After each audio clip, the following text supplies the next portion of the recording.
Hi friends, welcome to Kannada moral stories. ನನ್ನ ಹೆಸರು ಸಂಧ್ಯಾ. ನನಗೆ ಇಲ್ಲಿ ಪ್ರತಿ ಕ್ಷಣವೂ ತುಂಬಾ ಭಯವಾಗ್ತಾ ಇತ್ತು. ನಾನು ಆ ಬಾಗಿಲಿನ ಕಡೆ ನೋಡ್ತಾ ಇದ್ದೆ. ನನ್ನ ಕೈ ಕಾಲುಗಳು ನಡುಗ್ತಾ ಇದ್ವು.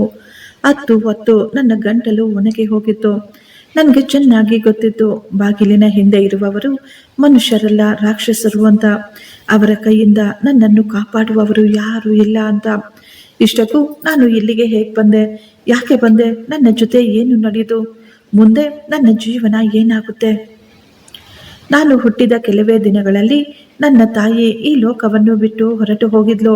ಅಮ್ಮ ಹೋದ ನಂತರ ಅಪ್ಪ ನನ್ನನ್ನು ಬೆಳೆಸಿದ್ರು. ಅವರು ಯಾವಾಗಲೂ ನನ್ನ ಬಗ್ಗೆಯೇ ಯೋಚಿಸೋರು. ಎಲ್ಲರೂ ಹೇಳ್ತಾ ಇದ್ರು, ನಿನ್ನ ಅಮ್ಮ ನೋಡಲು ತುಂಬಾ ಸುಂದರವಾಗಿದ್ಲು, ನೀನು ಕೂಡ ನಿನ್ನ ಅಮ್ಮನ ರೀತಿಯೇ ತುಂಬಾ ಸುಂದರವಾಗಿದೆಯಾ, ನೋಡಲು ನಿನ್ನ ಅಮ್ಮನ ರೀತಿಯ ಕಾಣಿಸ್ತೀಯಾ ಅಂತ. ನಮ್ಮ ಹಳ್ಳಿಯ ಹೆಣ್ಣು ಮಕ್ಕಳು ತುಂಬಾ ಅಮಾಯಕರು.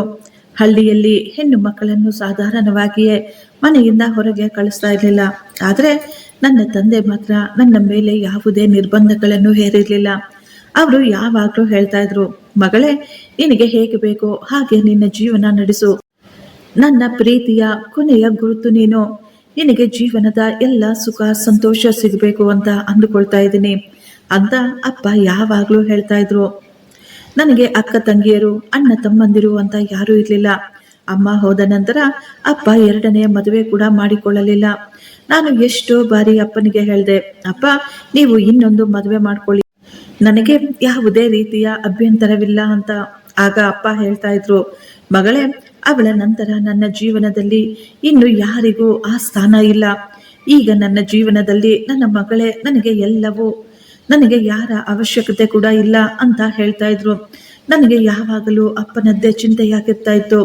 ಅಪ್ಪ ವ್ಯವಸಾಯ ಮಾಡ್ತಾ ಇದ್ರು. ಬರುವ ದುಡ್ಡಿನಿಂದ ನಾನು ಮತ್ತು ಅಪ್ಪ ತುಂಬಾ ನೆಮ್ಮದಿಯಾಗಿ ಆರಾಮವಾಗಿದ್ವಿ. ನನ್ನ ಅಪ್ಪ ತುಂಬಾ ಒಳ್ಳೆಯ ನಿಯತ್ತಿನ ಮನುಷ್ಯರಾಗಿದ್ರು. ಆ ಸುತ್ತಮುತ್ತಲಿನ ಹಳ್ಳಿಯವರೆಲ್ಲರೂ ಅಪ್ಪನನ್ನು ತುಂಬಾ ಗೌರವಿಸ್ತಾ ಇದ್ರು. ಹಳ್ಳಿಯ ಎಲ್ಲ ಹೆಂಗಸರು ನನ್ನನ್ನು ಸ್ವಂತ ಮಗಳ ರೀತಿಯೇ ನೋಡ್ಕೊಳ್ತಾ ಇದ್ರು. ನನ್ನ ಜೀವನವೆಲ್ಲ ಕೇವಲ ನನ್ನ ತಂದೆ ಮಾತ್ರವಲ್ಲ, ಇಡೀ ಹಳ್ಳಿ ನನ್ನನ್ನು ತುಂಬಾ ಪ್ರೀತಿಯಿಂದ ನೋಡ್ಕೊಳ್ತಾ ಇತ್ತು. ಅಪ್ಪ ಯಾವಾಗಲೂ ಪ್ರಾರ್ಥಿಸ್ತಾ ಇದ್ರು, ನನ್ನ ಮಗಳ ಜೀವನದಲ್ಲಿ ಯಾವಾಗಲೂ ಇದೇ ರೀತಿಯ ಸಂತೋಷ ಮತ್ತು ಪ್ರೀತಿ ತುಂಬಿರ್ಬೇಕು ಅಂತ. ಅವರು ಹೇಳ್ತಾ ಇದ್ರು, ನಾನು ಬದುಕಿರುವವರೆಗೂ ನಾನು ನಿನ್ನನ್ನು ಚೆನ್ನಾಗಿ ನೋಡ್ಕೊಳ್ತೀನಿ, ನಾನು ಇಲ್ದಿದ್ರೆ ನಿನ್ನನ್ನು ನೀನೇ ನೋಡ್ಕೋಬೇಕು, ನೀನು ಯಾವತ್ತೂ ಯಾರ ಮುಂದೆಯೂ ತಲೆ ಬಗ್ಗಿಸಬೇಡ, ನೀನು ಯಾವತ್ತೂ ಸೋಲನ್ನು ಒಪ್ಕೋಬೇಡ ಅಂತ. ಅಪ್ಪ, ನೀವು ಆ ರೀತಿ ಮಾತುಗಳನ್ನು ಯಾಕೆ ಹೇಳ್ತೀರಾ, ನನ್ನನ್ನು ಬಿಟ್ಟು ನೀವು ಎಲ್ಲಿಗೆ ಹೋಗ್ತೀರಾ ಅಂತ ನಾನು ಕೇಳಿದಾಗ ಅಪ್ಪನ ಕಣ್ಣುಗಳಲ್ಲಿ ನೀರು ತುಂಬಿಕೊಂಡು, ನಿನ್ನಂತಹ ಅಮಾಯಕರನ್ನು, ಅನಾಥರನ್ನು, ಯಾರೂ ಇಲ್ಲದವರನ್ನು ಈ ಸಮಾಜ ಬದುಕಲು ಬಿಡೋದಿಲ್ಲ, ಅಂತವರು ಯಾವತ್ತೂ ಗೆಲ್ಲಲು ಕೂಡ ಸಾಧ್ಯವಿಲ್ಲ. ಯಾವ ಮನುಷ್ಯರು ಧೈರ್ಯವಾಗಿ ಎಲ್ಲವನ್ನು ನಿಭಾಯಿಸ್ತಾರೋ ಅವರೇ ಕೊನೆಯದಾಗಿ ಗೆಲ್ತಾರೆ ಅಂತ ಹೇಳೋರು. ಅಪ್ಪನ ಮಾತುಗಳು ನನಗೆ ತುಂಬಾ ಇಷ್ಟವಾಗ್ತಿದ್ವು. ಅಪ್ಪ ಯಾವಾಗಲೂ ನನಗೆ ಒಳ್ಳೆಯ ಮಾತುಗಳನ್ನೇ ಹೇಳ್ಕೊಡ್ತಾ ಇದ್ರು. ಸಮಯ ಇದೇ ರೀತಿ ಸುಂದರವಾಗಿ ಕಳೀತಾ ಇತ್ತು. ನಾನು ಈಗ ದೊಡ್ಡವಳಾಗಿದ್ದೆ. ನನಗೆ ಮದುವೆಯ ಸಂಬಂಧಗಳು ಕೂಡ ಬರ್ತಾ ಇದ್ವು. ಅಪ್ಪ ಯಾವಾಗಲೂ ನನ್ನ ಭವಿಷ್ಯದ ಬಗ್ಗೆ ಯೋಚಿಸುತ್ತಾ, ನಾನು ಹೋಗುವ ಮನೆಯಲ್ಲಿ ನನಗೆ ಯಾವುದೇ ರೀತಿಯ ಕಷ್ಟವಾಗಬಾರ್ದು, ನಾನು ತುಂಬಾ ಸುಖವಾಗಿ ಇರಬೇಕು ಅಂತ ಅಂದುಕೊಳ್ತಾ ಇದ್ರು. ಅಪ್ಪ ಈಗ ಪಕ್ಕದ ಊರಿನವರಾದ ರಮೇಶ್ನ ಜೊತೆ ನನ್ನ ಮದುವೆ ಮಾಡಿದ್ರು. ನಾನು ಅಂದರೆ ರಮೇಶ್ಗೆ ತುಂಬಾ ಇಷ್ಟ. ಅವರು ಖುದ್ದು ನಮ್ಮ ಮನೆಗೆ ಬಂದು ಸಂಬಂಧವನ್ನು ಮಾತನಾಡಿದ್ರು. ರಮೇಶ್ ತನ್ನ ತಂದೆ ತಾಯಿಗೆ ಒಬ್ಬನೇ ಮಗನಾಗಿದ್ದ. ತಮ್ಮ ಮಗನ ಸಂತೋಷಕ್ಕಾಗಿ ಅವರು ನನ್ನನ್ನು ತನ್ನ ಮನೆಯ ಸೊಸೆಯನ್ನಾಗಿ ಮಾಡಿಕೊಳ್ಳಲು ಒಪ್ಪಿಕೊಂಡಿದ್ರು. ನಮ್ಮ ಅಪ್ಪ ಕೂಡ ಈ ಸಂಬಂಧಕ್ಕೆ ಒಪ್ಪಿಕೊಂಡಿದ್ರು. ಯಾಕಂದ್ರೆ ರಮೇಶ್ ನಗರದಲ್ಲಿ ಕೆಲಸ ಮಾಡ್ತಾ ಇದ್ದ, ಒಳ್ಳೆಯ ಸಂಪಾದನೆ ಕೂಡ ಇತ್ತು. ಅವರ ಮನೆ ಕೂಡ ತುಂಬಾ ದೊಡ್ಡದಾಗಿತ್ತು. ನಗರದಲ್ಲಿ ಕೆಲಸ ಮಾಡುವವರು ಅಂದ್ರೆ ನಮ್ಮ ಹಳ್ಳಿಯವರಿಗೆಲ್ಲ ತುಂಬಾ ಹೆಮ್ಮೆ ಮತ್ತು ಗೌರವವಿತ್ತು. ನಾನು ಅಪ್ಪನನ್ನು ಬಿಟ್ಟು ಹೋಗಲು ಇಷ್ಟವಿರಲಿಲ್ಲ. ನಾನು ಯಾವಾಗಲೂ ಅಪ್ಪನ ಬಗ್ಗೆಯೇ ಯೋಚಿಸ್ತಾ ಇದ್ದೆ. ಒಂದು ವೇಳೆ ನನ್ನ ಮದುವೆಯಾಗಿ ನಾನು ಹೋದ ನಂತರ ಅಪ್ಪನ ಪರಿಸ್ಥಿತಿ ಏನು, ಅವರನ್ನು ಯಾರು ನೋಡ್ಕೊಳ್ತಾರೆ ಅಂತ ಯೋಚಿಸ್ತಾ ಇದ್ದೆ. ಆಗ ಅಕ್ಕಪಕ್ಕದವರೆಲ್ಲರೂ ನನಗೆ ಸಮಾಧಾನ ಮಾಡ್ತಾ ಇದ್ರು. ನಾವೆಲ್ಲರೂ ನಿಮ್ಮ ತಂದೆಯನ್ನು ನೋಡ್ಕೊಳ್ತೀವಿ, ನಿಮ್ಮ ತಂದೆ ತುಂಬಾ ಒಳ್ಳೆಯವರು, ಇಷ್ಟಕ್ಕೂ ಅವರು ಒಬ್ಬರೇ ತಾನೇ ಇರ್ತಾರೆ, ನಾವೆಲ್ಲರೂ ಅವರಿಗೆ ಪ್ರತಿದಿನ ಊಟ ಕೊಡೋದು, ಅವರ ಒಳ್ಳೆಯದು ಕೆಟ್ಟದನ್ನು ನೋಡ್ಕೊಳ್ತೀವಿ, ನೀನು ಚಿಂತೆ ಮಾಡಬೇಡ, ಮದುವೆ ಮಾಡಿಕೊಂಡು ನೀನು ಆರಾಮವಾಗಿ ಸಂತೋಷವಾಗಿ ನಿನ್ನ ಜೀವನ ನಡೆಸು ಅಂತ ಹೇಳ್ತಾ ಇದ್ರು. ಆದ್ರೆ ನೀನು ಯಾವತ್ತೂ ನಿನ್ನ ತಂದೆಯನ್ನು ಮರಿಬೇಡ, ಮದುವೆಯಾದ ನಂತರ ಆಗಾಗ ಬಂದು ವಿಚಾರಿಸಿಕೊಂಡು ಹೋಗು ಅಂತ ಹೇಳ್ತಾ ಇದ್ರು. ಚಿಕ್ಕಮ್ಮ, ನಾನು ಹೇಗೆ ಅಪ್ಪನನ್ನು ಮರೆಯಲು ಸಾಧ್ಯ ಅಂತ ನಾನು ಅಳುತ್ತಾ ಹೇಳ್ತಾ ಇದ್ದೆ. ಆಗ ನನಗೆ ಗೊತ್ತಾಗ್ಲಿಲ್ಲ, ಮದುವೆಯಾದ ನಂತರ ನನ್ನನ್ನು ನನ್ನ ತಂದೆಯಿಂದ ಶಾಶ್ವತವಾಗಿ ದೂರ ಮಾಡಿಬಿಡ್ತಾರೆ ಅಂತ. ಯಾವ ಮನೆಗೆ ಹೋಗ್ಬೇಕು ಅಂತ ನಾನು ಎಷ್ಟೋ ಆಸೆಯಿಂದ ಎದುರು ನೋಡ್ತಾ ಇದ್ನೋ ಆ ಮನೆ ತುಂಬಾ ಬೇಗ ನನ್ನ ಪಾಲಿಗೆ ನರಕವಾಗ್ಬಿಡುತ್ತೆ ಅಂತ ನಾನು ಊಹಿಸಿಯೂ ಇರಲಿಲ್ಲ. ಮದುವೆಯಾಗಿ ನಾನು ಅತ್ತೆ ಮನೆಗೆ ಹೋಗ್ಬೇಕಾದ್ರೆ ನನ್ನ ತಂದೆಯನ್ನು ತಬ್ಬಿಕೊಂಡು ತುಂಬಾ ಅಳ್ತಿದ್ದೆ. ಆ ದಿನ ನನಗೆ ಅಮ್ಮನ ನೆನಪು ಜಾಸ್ತಿ ಬರ್ತಾ ಇತ್ತು. ಒಂದು ವೇಳೆ ಅಮ್ಮ ಈಗ ಜೀವಂತವಾಗಿದ್ದಿದ್ರೆ ಅಪ್ಪನನ್ನು ಬಿಟ್ಟು ಹೋಗಲು ನನಗೆ ಇಷ್ಟೊಂದು ದುಃಖವಾಗ್ತಾ ಇರಲಿಲ್ಲ. ಈಗ ಅಪ್ಪ ಒಂಟಿಯಾಗ್ಬಿಟ್ಟಿದ್ದಾರೆ ಅಂತ ನಾನು ತುಂಬಾ ದುಃಖ ಪಡ್ತಾ ಇದ್ದೆ. ಅಪ್ಪ ಪದೇ ಪದೇ ನನಗೆ ಧೈರ್ಯ ಹೇಳ್ತಾ ಇದ್ರು. ಅವರು ಹೇಳ್ತಾ ಇದ್ರು, ನೀನು ನಿನ್ನ ಅತ್ತೆಯ ಮನೆಯಲ್ಲಿ ಸಂತೋಷವಾಗಿರೋ, ನನ್ನ ಬಗ್ಗೆ ಚಿಂತೆ ಮಾಡಬೇಡ, ನನ್ನನ್ನು ನೋಡಿಕೊಳ್ಳಲು ಅಕ್ಕಪಕ್ಕ ತುಂಬಾ ಜನ ಇದ್ದಾರೆ ಅಂತ. ನನಗೆ ತಾಯಿ ಇರಲಿಲ್ಲ, ಆದ್ದರಿಂದ ಹಳ್ಳಿಯ ಎಲ್ಲ ಹೆಂಗಸರು ನನ್ನನ್ನು ತಮ್ಮ ಮಗಳಂತೆ ಪ್ರೀತಿ ಮಾಡ್ತಾ ಇದ್ರು. ನನ್ನನ್ನು ಸುಂದರವಾಗಿ ಅಲಂಕರಿಸಿ ನನ್ನ ಅತ್ತೆ ಮನೆಗೆ ಕಳುಹಿಸಿಕೊಟ್ಟಿದ್ರು. ಅತ್ತೆ ಮನೆಗೆ ಬಂದ ಮೇಲೆ ಕೆಲವು ದಿನ ತುಂಬಾ ಚೆನ್ನಾಗಿ ಕಳೆದಿತ್ತು. ನನ್ನ ಗಂಡ ಕೂಡ ನನ್ನ ಜೊತೆ ತುಂಬಾ ಚೆನ್ನಾಗಿ ನಡ್ಕೊಳ್ತಾ ಇದ್ರು. ನನ್ನ ಮಾವ ಕೂಡ ತುಂಬಾ ಒಳ್ಳೆಯವರೇ. ಆದ್ರೆ ಅತ್ತೆ ಮಾತ್ರ ಯಾವಾಗಲೂ ನನ್ನ ಮೇಲೆ ಕೂಗಾಡೋರು. ಅತ್ತೆಯನ್ನು ಸಂತೋಷವಾಗಿ ಇರಿಸಲು ನಾನು ಎಲ್ಲವನ್ನೂ ಮಾಡ್ತಾ ಇದ್ದೆ. ಆದ್ರೆ ಅತ್ತೆಗೆ ನನ್ನ ಕೆಲಸಗಳೇ ಇಷ್ಟವಾಗ್ತಾ ಇರಲಿಲ್ಲ. ಆದ್ದರಿಂದ ನಾನು ಇವರ ಬಗ್ಗೆ ಹೆಚ್ಚಾಗಿ ಗಮನ ಕೊಡದೆ ನನ್ನ ಗಂಡನ ಜೊತೆ ಸಂತೋಷವಾಗಿ ಕಾಲ ಕಳೀತಾ ಇದ್ದೆ. ನನ್ನ ಮದುವೆಯಾಗಿ ಈಗ 3 ತಿಂಗಳು ಕಳೆದಿತ್ತು. ಅಂದು ಬೆಳಿಗ್ಗೆ ಕೆಲಸಕ್ಕೆ ಎಂದು ಹೋದ ನನ್ನ ಗಂಡ ಸಾಯಂಕಾಲ ವಾಪಸ್ ಬರಲೇ ಇಲ್ಲ. ತುಂಬಾ ಸಮಯದ ನಂತರ ಒಂದು ಫೋನ್ ಕಾಲ್ ಬಂದಿತ್ತು. ಆ ಫೋನ್ ಅನ್ನು ಕೇಳಿ ಎಲ್ಲರೂ ಒಂದು ಕ್ಷಣ ಶಾಕ್ ಆಗ್ಬಿಟ್ರು. ಫೋನಿನಲ್ಲಿ ಯಾರೋ ಹೇಳ್ತಾ ಇದ್ರು, ರಮೇಶ್ ಅವರಿಗೆ ಆಕ್ಸಿಡೆಂಟ್ ಆಗಿದೆ, ನೀವು ತಕ್ಷಣ ನಗರದಲ್ಲಿರುವ ಆಸ್ಪತ್ರೆಗೆ ಬನ್ನಿ, ಅವರು ತುಂಬಾ ಸೀರಿಯಸ್ ಆಗಿದ್ದಾರೆ ಅಂತ. ನಾನು ಅತ್ತೆ ಮಾವ ಎಲ್ಲರೂ ಬೇಗ ಬೇಗ ನಗರದ ಆಸ್ಪತ್ರೆಗೆ ಹೋದ್ವಿ. ದಾರಿಯುದ್ದಕ್ಕೂ ನಾನು ಆ ದೇವರನ್ನ ಕೇಳ್ಕೊಳ್ತಾ ಇದ್ದೆ, ನನ್ನ ಗಂಡನಿಗೆ ಏನೂ ಆಗ್ಬಾರ್ದು, ಅವರು ಸುರಕ್ಷಿತವಾಗಿರ್ಬೇಕು ಅಂತ. ಆದ್ರೆ ನಾನು ಅಲ್ಲಿ ಹೋಗಿ ಸೇರುವ ಮೊದಲೇ ನನ್ನ ಗಂಡ ಈ ಲೋಕವನ್ನು ಬಿಟ್ಟು ಹೊರಟು ಹೋಗಿದ್ದ. ಅವರ ಉಸಿರೇ ನಿಂತು ಹೋಗಿತ್ತು. ಮಾವ ತಲೆ ಮೇಲೆ ಕೈ ಹೊತ್ತು ಕುಳಿತುಕೊಂಡಿದ್ರು. ಅತ್ತೆ ಅಲ್ಲೇ ಜೋರಾಗಿ ಅಳ್ತಾ ಇದ್ರು. ಅವರು ಹೇಳ್ತಾ ಇದ್ರು, ನನ್ನ ಒಬ್ಬನೇ ಮಗ, ನನ್ನ ಭವಿಷ್ಯ ಈ ಲೋಕವನ್ನು ಬಿಟ್ಟು ಹೊರಟು ಹೋಗಿದ್ದಾನೆ ಅಂತ. ನನ್ನ ತಂದೆಗೆ ಈ ವಿಷಯ ತಿಳಿದಾಗ ಅವರು ಕೂಡ ಅಲ್ಲಿಗೆ ಬಂದು ಬಿಟ್ಟಿದ್ರು. ನನಗೆ ಮದುವೆಯಾಗಿ ಸ್ವಲ್ಪ ಸಮಯಕ್ಕೆಲ್ಲ ನಾನು ವಿಧವೆಯಾಗಿ ಬಿಟ್ಟಿದ್ದೆ. ನಾನು ಈಗ ತುಂಬಾ ಅಳ್ತಾ ಇದ್ದೆ. ಸ್ವಲ್ಪ ಸಮಯದಲ್ಲೇ ನನ್ನ ಗಂಡನ ಅಂತ್ಯ ಸಂಸ್ಕಾರಗಳೆಲ್ಲವೂ ಪೂರ್ತಿಯಾಗ್ಬಿಟ್ವು. ನಂತರ ಅಪ್ಪ ನನ್ನ ಅತ್ತೆ ಮನೆಗೆ ಬಂದು ಮಾವನ ಬಳಿ ಹೇಳ್ತಾ ಇದ್ರು, ನಾನು ನನ್ನ ಮಗಳನ್ನು ನನ್ನ ಜೊತೆ ಕರೆದುಕೊಂಡು ಹೋಗಲು ಬಂದಿದ್ದೇನೆ. ಇನ್ನು ಮುಂದೆ ಅವಳು ಇಲ್ಲಿ ಏನು ಮಾಡಬೇಕು, ಅವಳಿಗಾಗಿ ಇಲ್ಲೂ ಯಾರಿದ್ದಾರೆ ಅಂತ. ಆಗ ಅತ್ತೆ ಮಧ್ಯದಲ್ಲಿ ಮಾತನಾಡುತ್ತಾ ಹೇಳಿದ್ರು, ಇವಳು ನನ್ನ ಮಗನ ವಿಧವೆ, ಇವಳು ನಮ್ಮ ಮನೆಯಲ್ಲಿಯೇ ಇರ್ತಾಳೆ, ನಾವು ಇವಳನ್ನು ಎಲ್ಲಿಗೂ ಕಳಿಸ್ಕೊಡೋದಿಲ್ಲ. ನನ್ನ ಅತ್ತೆ ಪ್ರತಿ ಕ್ಷಣವೂ ತಮ್ಮ ಮಗನನ್ನು ನೆನೆಸಿಕೊಂಡು ತುಂಬಾ ಅಳ್ತಾ ಇದ್ರು. ನನಗೆ ನನ್ನ ಗಂಡನ ಎಲ್ಲ ಮಾತುಗಳು ನೆನಪು ಬರ್ತಾ ಇತ್ತು. ಈ 3 ತಿಂಗಳಲ್ಲಿ ಅವರು ನನಗೆ ತುಂಬಾ ಮಾತುಗಳನ್ನು ಕೊಟ್ಟಿದ್ರು. ಅವರು ನನ್ನ ಜೊತೆ ತಮ್ಮ ಪೂರ್ತಿ ಜೀವನ ಸಂತೋಷವಾಗಿ ಕಳೆಯಬೇಕು ಅಂತ ಆಸೆ ಪಡ್ತಾ ಇದ್ರು. ನನ್ನನ್ನು ಹೊರಗೆ ಸುತ್ತಾಡಿಸಲು ಕರೆದುಕೊಂಡು ಹೋಗ್ಬೇಕು ಅಂತ ಎಷ್ಟೋ ಆಸೆ ಇಟ್ಕೊಂಡಿದ್ರು. ಆದ್ರೆ ಅವರು ನಮಗಾಗಿ ಏನೂ ಮಾಡಲಿಲ್ಲ. ಸಮಯಕ್ಕಿಂತ ಮೊದಲೇ ನನ್ನನ್ನು ಈ ಲೋಕವನ್ನು ಬಿಟ್ಟು ಹೊರಟು ಹೋದ್ರು. ಬಹುಶಃ ನಮ್ಮಿಬ್ಬರ ಜೊತೆ ಇಷ್ಟೇ ಇತ್ತು ಅನ್ಸುತ್ತೆ. ಅತ್ತೆ ಅಳುತ್ತಾ ನನ್ನ ಅಪ್ಪನ ಮುಂದೆ ಕೈ ಜೋಡಿಸಿ ಕೇಳ್ಕೊಳ್ತಾ ಇದ್ರು, ನನ್ನ ಮಗ ಅಂತೂ ಹೊರಟು ಹೋಗಿದ್ದಾನೆ, ಈಗ ನೀವು ನಮ್ಮ ಸೊಸೆಯನ್ನು ಕೂಡ ನಿಮ್ಮ ಜೊತೆ ಕರೆದುಕೊಂಡು ಹೋದ್ರೆ ನಾವು ಹೇಗೆ ತಾನೇ ಬದುಕಬೇಕು. ಅಪ್ಪನಿಗೆ ಅನ್ನಿಸ್ತಾ ಇತ್ತು, ಅವರ ಕಣ್ಣೀರು, ಅವರ ದುಃಖ ನಿಜವಾದದ್ದು ಅಂತ. ಆದ್ದರಿಂದ ಅಪ್ಪ ಅವರನ್ನು ನಂಬಿ ನನ್ನನ್ನು ಅಲ್ಲೇ ಬಿಟ್ಟು ಹೊರಟು ಹೋದ್ರು. ಆದ್ರೆ ಆ ಸಮಯದಲ್ಲಿ ಅಪ್ಪನಿಗೆ ಗೊತ್ತಿರ್ಲಿಲ್ಲ ಇವರ ಕಣ್ಣೀರಿನ ಹಿಂದೆ ಇವರ ಎಷ್ಟೊಂದು ಕ್ರೂರತ್ವ ಅಡಗಿದೆ ಅಂತ. ನನಗೆ ಕೂಡ ಅನ್ನಿಸ್ತಾ ಇತ್ತು, ನಾನು ನನ್ನ ಗಂಡನ ವಿಧವೆ, ಈ ಮನೆಯ ಒಬ್ಬಳೇ ಸೊಸೆ. ಆದ್ದರಿಂದ ನನ್ನ ಅತ್ತೆ ಮಾವ ನನ್ನನ್ನು ವಾಪಸ್ ಕಳುಹಿಸಲು ಇಷ್ಟಪಡ್ತಾ ಇಲ್ಲ ಅಂತ. ಆದ್ರೆ ಅವರ ಉದ್ದೇಶ ಏನು ಅಂತ ಅಪ್ಪ ಹೋದ ನಂತರವೇ ನನಗೆ ಗೊತ್ತಾಗಿತ್ತು. ನನ್ನ ಮಾವ ಮೊದಲಿನಿಂದಲೂ ಯಾವ ಕೆಲಸ ಮಾಡ್ತಾ ಇರಲಿಲ್ಲ. ಮನೆಯ ಎಲ್ಲಾ ಜವಾಬ್ದಾರಿಯು ರಮೇಶನ ಹೆಗಲ ಮೇಲೇನೆ ಇತ್ತು. ನಾನು ಮನೆಯ ಎಲ್ಲಾ ಕೆಲಸ ಮಾಡ್ತಾ ಇದ್ದೆ. ಆದ್ರೆ ಅತ್ತೆ ಈಗ ನನಗೆ ಕಾಟ ಕೊಡಲು ಶುರು ಮಾಡಿದ್ಲು. ಆಕೆ ರಾತ್ರಿ ಹಗಲು ಎನ್ನದೆ ಯಾವಾಗಲೂ ನನ್ನನ್ನು ಕೆಟ್ಟದಾಗಿ ಮಾತನಾಡುತ್ತಾ, ನಾನು ಏನೇ ಮಾಡಿದ್ರು, ನಿಂತರು ಕುಳಿತರು ನನ್ನನ್ನು ಅವರು ಬೈಯೋದಕ್ಕೆ ಶುರು ಮಾಡಿದ್ರು. ನಿನ್ನ ಕಣ್ಣುಗಳು ಸರಿಯಿಲ್ಲ, ನಿನ್ನ ಕೈ ಸರಿಯಿಲ್ಲ, ನಿನ್ನ ಕಾಲು ಸರಿಯಿಲ್ಲ, ನೀನು ಮಾತನಾಡುವ ಶೈಲಿ ಸರಿಯಿಲ್ಲ. ನೀನು ಅವನ ಜೀವನದಲ್ಲಿ ಬರ್ದೇ ಇದ್ದಿದ್ರೆ ಈ ದಿನ ಖಂಡಿತವಾಗಿಯೂ ನಮ್ಮ ಮಗ ಜೀವಂತವಾಗಿ ಇರ್ತಾ ಇದ್ದ ಅಂತ ಅವರು ಯಾವಾಗ್ಲೂ ಹೇಳ್ತಾ ಇದ್ರು. ಆ ಮನೆಯಲ್ಲಿ ಈಗ ಅವರು ನನ್ನನ್ನು ಒಬ್ಬ ಕೆಲಸದವಳಾಗಿ ಮಾಡಿಕೊಂಡು ಬಿಟ್ಟಿದ್ರು. ಅತ್ತೆ ಹೇಳ್ತಾ ಇದ್ರು, ಒಂದು ಕ್ಷಣ ಕೂಡ ನಿನ್ನ ಮುಖ ನೋಡಲು ನನಗೆ ಇಷ್ಟವಿಲ್ಲ ಅಂತ. ಅಪ್ಪನನ್ನು ನೋಡಲು ಕೂಡ ನನಗೆ ಅನುಮತಿ ಕೊಡ್ತಾ ಇರ್ಲಿಲ್ಲ. ಅವರು ಹೇಳ್ತಾ ಇದ್ರು, ಈಗ ನೀನು ನಮ್ಮ ಮನೆಯ ಕೆಲಸದವಳು, ನಿನ್ನಿಂದ ನನ್ನ ಮಗ ಹೊರಟು ಹೋದ, ನೀನು ನಾವು ಹೇಳಿದ ಹಾಗೆ ಕೇಳ್ಕೊಂಡು ಬಿದ್ದಿರ್ಬೇಕು ಅಂತ. ನಾನು ಅಳುತ್ತಾ ಅವರ ಎಲ್ಲ ಕಾಟಗಳನ್ನು ಸಹಿಸಿಕೊಳ್ತಾ ಇದ್ದೆ. ಒಂದು ದಿನ ನಾನು ಅತ್ತೆಯನ್ನು ಕೇಳಿದೆ, ಅತ್ತೆ, ಇಷ್ಟಕ್ಕೂ ನಾನು ಏನ್ ಮಾಡಿದ್ದೀನಿ? ನಾನು ಇಲ್ಲಿರುವುದು ನಿಮಗೆ ಅಷ್ಟೊಂದು ಕಷ್ಟವಾಗಿದ್ರೆ ನನ್ನನ್ನು ನನ್ನ ತವರು ಮನೆಗೆ ಕಳಿಸ್ಬಿಡಿ ಅಂತ ಹೇಳಿದಾಗ ಅತ್ತೆ ಹೇಳಿದ್ರು, ಇಲ್ಲ ಇಲ್ಲ, ಇನ್ನು ಮುಂದೆ ನೀನು ನಿನ್ನ ತವರು ಮನೆಗೆ ಹೋಗುವ ಹಾಗಿಲ್ಲ. ನೀನು ನಮ್ಮ ಮಗನ ವಿಧವೆ. ನಿನ್ನ ಜೊತೆ ಏನ್ ಮಾಡಬೇಕು, ಏನು ಮಾಡಬಾರ್ದು ಅನ್ನೋದನ್ನ ನಾವು ನಿರ್ಧಾರ ಮಾಡ್ತೀವಿ ಅಂತ ಹೇಳ್ತಾ ಇದ್ರು. ಎಷ್ಟೋ ಬಾರಿ ಅಪ್ಪ ನನ್ನನ್ನು ಭೇಟಿಯಾಗಲು ನಮ್ಮ ಮನೆಗೆ ಬರ್ತಾ ಇದ್ರು. ಆದ್ರೆ ಅತ್ತೆ ಮತ್ತು ಭಾವ ಅಪ್ಪನನ್ನು ಮನೆಯ ಒಳಗೆ ಬರಲು ಅನುಮತಿನೇ ಕೊಡ್ತಾ ಇರ್ಲಿಲ್ಲ.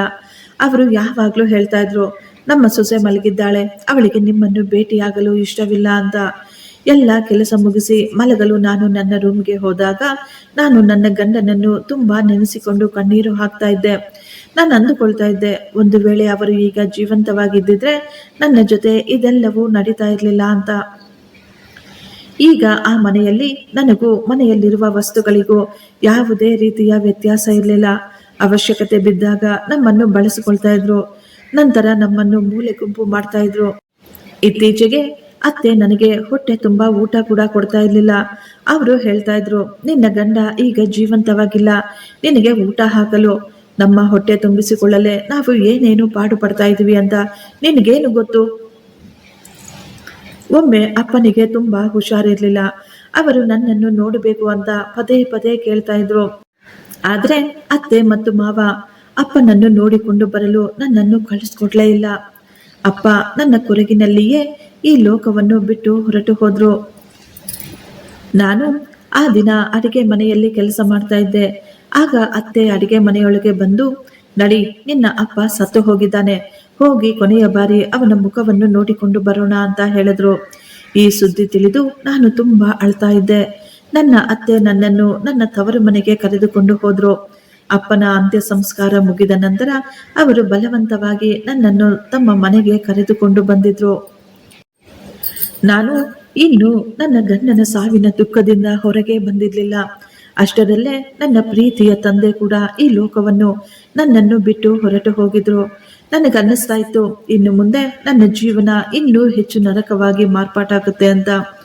ನಾನು ಅಳುವುದನ್ನು ನೋಡಿ ನನ್ನ ಅತ್ತೆ ತುಂಬಾ ಸಂತೋಷ ಪಡ್ತಾ ಇದ್ರು. ಒಂದು ದಿನ ಮಧ್ಯಾಹ್ನ ನಾನು ಬಟ್ಟೆಗಳನ್ನು ಒಗಿಬೇಕಾದ್ರೆ ಅತ್ತೆ ನನ್ನನ್ನು ಕರೆದ್ರು. ನಾನು ಕೈ ತೊಳೆದುಕೊಂಡು ಬೇಗ ಅತ್ತೆಯ ಬಳಿ ಹೋದೆ. ಅತ್ತೆ ನನ್ನನ್ನು ವಿಚಿತ್ರವಾಗಿ ಮೇಲಿನಿಂದ ಕೆಳಗಿನವರೆಗೂ ನೋಡ್ತಾ ಇದ್ರು. ನಂತರ ಅವರು ಹೇಳಿದ್ರು, ಬೇಗ ಬೇಗ ಟೀ ತಯಾರಿಸಿ ರೂಮಿನೊಳಗೆ ತೆಗೆದುಕೊಂಡು ಬಾ ಅಂತ. ನಾನು ಸೈಲೆಂಟ್ ಆಗಿ ತಲೆ ಬಗ್ಗಿಸಿಕೊಂಡು ಅಡಿಗೆ ಮನೆಗೆ ಹೋಗಿ ಟೀಯನ್ನು ರೆಡಿ ಮಾಡಿ ರೂಮಿನ ಕಡೆ ಹೋದೆ. ನಾನು ಬಾಗಿಲು ತೆಗೆಯುತ್ತಿದ್ದ ಹಾಗೆ ನಾನು ಶಾಕ್ನಿಂದ ಅಲ್ಲೇ ನಿಂತು ಬಿಟ್ಟೆ. ಆ ರೂಮಿನಲ್ಲಿ ಬೇರೆ ಒಬ್ಬ ವ್ಯಕ್ತಿ ಕುಳಿತುಕೊಂಡಿದ್ದ. ಆತನನ್ನು ನೋಡಿ ಒಂದು ಕ್ಷಣ ನಾನು ಗಾಬರಿಯಾಗಿದ್ದೆ. ನನ್ನ ಅತ್ತೆ ನನಗೆ ಹೇಳಲೇ ಇಲ್ಲ ರೂಮಿನಲ್ಲಿ ಯಾರೋ ಬೇರೆಯ ವ್ಯಕ್ತಿ ಕುಳಿತುಕೊಂಡಿದ್ದಾರೆ ಅಂತ. ಆತನನ್ನು ನೋಡಿ ನನ್ನ ಹೃದಯ ಜೋರು ಜೋರಾಗಿ ಹೊಡ್ಕೊಳ್ತಾ ಇತ್ತು. ನಾನು ತಲೆ ಬಗ್ಗಿಸಿಕೊಂಡು ಒಳಗೆ ಹೋಗಿ ಟೀಯನ್ನು ಅಲ್ಲೇ ಟೇಬಲ್ ಮೇಲೆ ಇಟ್ಟು ಹೊರಗೆ ಬಂದುಬಿಟ್ಟೆ. ಆ ವ್ಯಕ್ತಿ ನನ್ನನ್ನು ವಿಚಿತ್ರವಾಗಿ ನೋಡ್ತಾ ಇದ್ದ. ರೂಮಿನಿಂದ ನಾನು ಹೊರಗೆ ಬಂದ ನಂತರವೂ ಆ ವ್ಯಕ್ತಿ ನನ್ನನ್ನೇ ನೋಡ್ತಾ ಇರುವಂತೆ ನನಗೆ ಅನ್ನಿಸ್ತಾ ಇತ್ತು. ನಾನು ತಕ್ಷಣ ನನ್ನ ರೂಮಿನೊಳಗೆ ಬಂದುಬಿಟ್ಟೆ.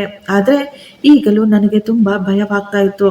ನನಗನ್ನಿಸ್ತಾ ಇತ್ತು ಇಲ್ಲಿ ಏನೋ ತುಂಬಾ ದೊಡ್ಡ ವಿಷಯ ನಡೀತಾ ಇದೆ ಅಂತ. ಸ್ವಲ್ಪ ಸಮಯದ ನಂತರ ನಾನು ನೀರನ್ನು ಕುಡಿಯಲು ಅಂತ ಹೊರಗೆ ಬಂದ್ರೆ ಅತ್ತೆ ಫೋನಿನಲ್ಲಿ ತುಂಬಾ ನಿಧಾನವಾಗಿ ಯಾರ ಜೊತೆನೋ ಮಾತನಾಡ್ತಾ ಇದ್ರು. ಅವರು ಹೇಳ್ತಾ ಇದ್ರು, ಇಲ್ಲ ಇಲ್ಲ, 20 ತುಂಬಾ ಕಡಿಮೆಯಾಯ್ತು, ನಮಗೆ 50 ಬೇಕು. ನಾನು ಭಯದಿಂದ ಅಲ್ಲೇ ಬಾಗಿಲಿನ ಹಿಂದೆ ನಿಂತುಕೊಂಡಿದ್ದೆ. ನನಗೆ ಅರ್ಥನೇ ಆಗ್ಲಿಲ್ಲ ಅವರು ಯಾರ ಜೊತೆ ಮಾತನಾಡ್ತಾ ಇದ್ದಾರೆ, ಯಾವುದರ ಬಗ್ಗೆ ಮಾತನಾಡ್ತಾ ಇದ್ದಾರೆ ಅಂತ. ಆ ರಾತ್ರಿ ಎಲ್ಲ ನನಗೆ ನಿದ್ದೆನೇ ಬರಲಿಲ್ಲ. ನನಗೆ ಪದೇ ಪದೇ ಆ ವ್ಯಕ್ತಿ ಮತ್ತು ಅತ್ತೆಯ ಮಾತನಾಡುತ್ತಿದ್ದ ಮಾತುಗಳೇ ನೆನಪು ಬರ್ತಾ ಇದ್ವು. ನನಗನ್ನಿಸ್ತಾ ಇತ್ತು ನನ್ನ ಸುತ್ತಮುತ್ತಲೂ ಏನೋ ತುಂಬಾ ದೊಡ್ಡ ವಿಷಯ ನಡೀತಾ ಇದೆ ಅಂತ. ನಾನು ಎಂತಹ ಸ್ಥಳದಲ್ಲಿ ಸಿಕ್ಕಿ ಹಾಕಿಕೊಂಡಿದ್ದೇನೆ ಅಂತ ಆಗ ನನಗೆ ಗೊತ್ತಾಗ್ಲಿಲ್ಲ. ಮಾರನೆಯ ದಿನ ಆ ವ್ಯಕ್ತಿ ಮತ್ತೆ ನಮ್ಮ ಮನೆಗೆ ಬಂದಿದ್ದ. ಅವನು ತುಂಬಾ ಧೈರ್ಯವಾಗಿ ದಿಮಾಕಿನಿಂದ ನಮ್ಮ ಮನೆಯಲ್ಲಿ ಕುಳಿತುಕೊಂಡಿದ್ದ. ನಾನು ನನ್ನ ರೂಮಿನಲ್ಲಿ ಕುಳಿತುಕೊಂಡಿದ್ದೆ. ಆಗಲೇ ಅತ್ತೆ ನನ್ನ ರೂಮಿಗೆ ಬಂದು ನನ್ನ ಕೈಯನ್ನು ಗಟ್ಟಿಯಾಗಿ ಹಿಡಿದುಕೊಂಡು, ನಡಿ, ಈ ದಿನ ನಾನು ನಿನ್ನನ್ನು ಕಳಿಸ್ಕೊಡ್ತಾ ಇದ್ದೀನಿ ಅಂತ ಹೇಳ್ತಾ ಇದ್ರು. ನಾನು ಎಷ್ಟೊಂದು ಗಾಬರಿಯಿಂದ ಆಕೆಯ ಮುಖವನ್ನೇ ನೋಡ್ತಾ ಇದ್ದೆ. ನಾನು ಕೇಳಿದೆ, ಅತ್ತೆ, ನಿಮ್ಮ ಮಾತಿನ ಅರ್ಥವೇನು? ನೀವು ನನ್ನನ್ನು ಎಲ್ಲಿಗೆ ಕಳಿಸ್ತಾ ಇದ್ದೀರಾ ಅಂತ. ಅವರು ವಿಚಿತ್ರವಾಗಿ ನಗುತ್ತಾ, ನಾನು ನಿನ್ನನ್ನು ಮಾರಾಟ ಮಾಡಿದ್ದೇನೆ, ಅವನು ಈಗ ನಿನ್ನನ್ನು ಇಲ್ಲಿಂದ ಕರೆದುಕೊಂಡು ಹೋಗ್ತಾನೆ ಅಂತ ಹೇಳಿದ್ರು. ನನಗೆ ನಂಬಿಕೆನೇ ಬರಲಿಲ್ಲ. ಇಷ್ಟಕ್ಕೂ ನಾನು ಏನು ಕೇಳಿಸ್ಕೊಂಡೆ, ಅತ್ತೆ ಏನು ಹೇಳಿದ್ರು ಅಂತ. ನಾನು ಈಗ ನಡುಗುತ್ತಿರುವ ಧ್ವನಿಯಲ್ಲೇ ಕೇಳಿದೆ, ಅತ್ತೆ, ನೀವು ಏನು ಹೇಳ್ತಾ ಇದ್ದೀರಾ? ನಿಮಗೆ ಏನಾಗೋಯ್ತು? ನಾನು ಈಗ ಜೋರಾಗಿ ಕೂಗುತ್ತಾ ಇದ್ದೆ. ಆಗ ಅತ್ತೆ ಹೇಳಿದ್ರು, ಈಗ ನೀನು ನಮ್ಮ ಮೇಲೆ ಭಾರವಾಗ್ಬಿಟ್ಟಿದೀಯಾ. ನಮ್ಮ ಮಗ ಹೋದ ನಂತರ ನಮ್ಮ ಮನೆಗೆ ಸುಖ ಸಂತೋಷಗಳು ಮುಗಿದು ಹೋದ್ವು. ನಮ್ಮ ಮನೆಗೆ ದುಡ್ಡು ಬರುವುದು ಕೂಡ ನಿಂತು ಹೋಯ್ತು. ನಿನಗೆ ಈಗ ಈ ಪ್ರಪಂಚದಲ್ಲಿ ನನ್ನವರು ಅಂತ ಯಾರೂ ಇಲ್ಲ. ಆದ್ದರಿಂದ ನಿನಗೆ ಏನೋ ಒಂದು ದಾರಿ ಮಾಡಲೇಬೇಕಾಗಿತ್ತು. ಇನ್ನು ಈ ಮನೆಯಿಂದ ನೀನು ಹೊರಡಬಹುದು. ಇಲ್ಲಿ ನಿನಗೆ ಯಾವ ಕೆಲಸವೂ ಇಲ್ಲ, ನಿನಗೆ ಇಲ್ಲಿ ಯಾರೂ ಇಲ್ಲ ಅಂತ ಹೇಳ್ತಾ ಇದ್ರು. ಅತ್ತೆಯ ಮಾತುಗಳನ್ನು ಕೇಳಿ ನನ್ನ ಕಣ್ಣುಗಳಲ್ಲಿ ನೀರು ತುಂಬಿತ್ತು. ಅತ್ತೆ, ನನ್ನ ಜೊತೆ ಇಷ್ಟೊಂದು ಕಠಿಣವಾಗಿ ನಡೆದುಕೊಳ್ಳಬೇಡಿ ಅಂತ ಹೇಳುತ್ತಾ ನಾನು ನನ್ನ ಮಾವನನ್ನು ನೋಡಿದೆ. ಮಾವ ಸೈಲೆಂಟ್ ಆಗಿ ಒಂದು ಕಡೆ ಕುಳಿತು ಇದೆಲ್ಲವನ್ನು ನೋಡ್ತಾ ಇದ್ರು. ನಾನು ತಕ್ಷಣ ಮಾವನ ಕಾಲಿನ ಮೇಲೆ ಬಿದ್ದು, ಮಾವ, ನೀವಾದ್ರೂ ಅತ್ತೆಗೆ ಅರ್ಥ ಮಾಡಿಸಿ, ಇವರು ನೋಡಿ ನನ್ನ ಜೊತೆ ಏನ್ ಮಾಡ್ತಾ ಇದ್ದಾರೆ ಅಂತ ನಾನು ಅಳುತ್ತಾ ಕೇಳ್ಕೊಳ್ತಾ ಇದ್ದೆ. ಆಗ ನನ್ನ ಮಾವ ನನ್ನನ್ನು ಜೋರಾಗಿ ಕಾಲಿನಿಂದ ಒದ್ದು ಬಿಟ್ರು. ನಾನು ಅಲ್ಲೇ ನೆಲದ ಮೇಲೆ ಬಿದ್ದು ಹೋಗಿದ್ದೆ. ಅವರು ಹೇಳ್ತಾ ಇದ್ರು, ನಿನ್ನ ಜೊತೆ ಸರಿಯಾಗಿ ನಡೀತಾ ಇದೆ. ನೀನು ನಮ್ಮ ಒಬ್ಬನೇ ಮಗನನ್ನು ನಮ್ಮಿಂದ ದೂರ ಮಾಡಿಬಿಟ್ಟೆ. ಅವನೇ ನಮ್ಮ ಭವಿಷ್ಯವಾಗಿದ್ದ. ಅವನು ಜೀವಂತವಾಗಿದ್ದಿದ್ರೆ ನಿನಗೆ ಈ ಮನೆಯಲ್ಲಿ ಒಂದು ಬೆಲೆ ಇರ್ತಾ ಇತ್ತು. ಆದ್ರೆ ಈಗ ಅವನು ಇಲ್ಲ. ಆದ್ದರಿಂದ ನಿನ್ನ ಅವಶ್ಯಕತೆ ಕೂಡ ನಮಗಿಲ್ಲ. ನಾವು ನಿನ್ನ ಜೊತೆ ಸರಿಯಾಗಿ ಮಾಡ್ತಾ ಇದ್ದೀವಿ ಅಂತ ಹೇಳಿದ್ರು. ನನ್ನ ಕೈ ಕಾಲುಗಳು ನಡುತ್ತಾ ಇದ್ವು.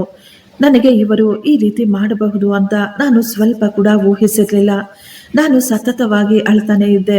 ಆದ್ರೆ ಅವರಿಗೆ ನನ್ನ ಕಣ್ಣೀರು, ನನ್ನ ದುಃಖವನ್ನು ನೋಡಿ ಏನೂ ಅನ್ನಿಸ್ಲಿಲ್ಲ.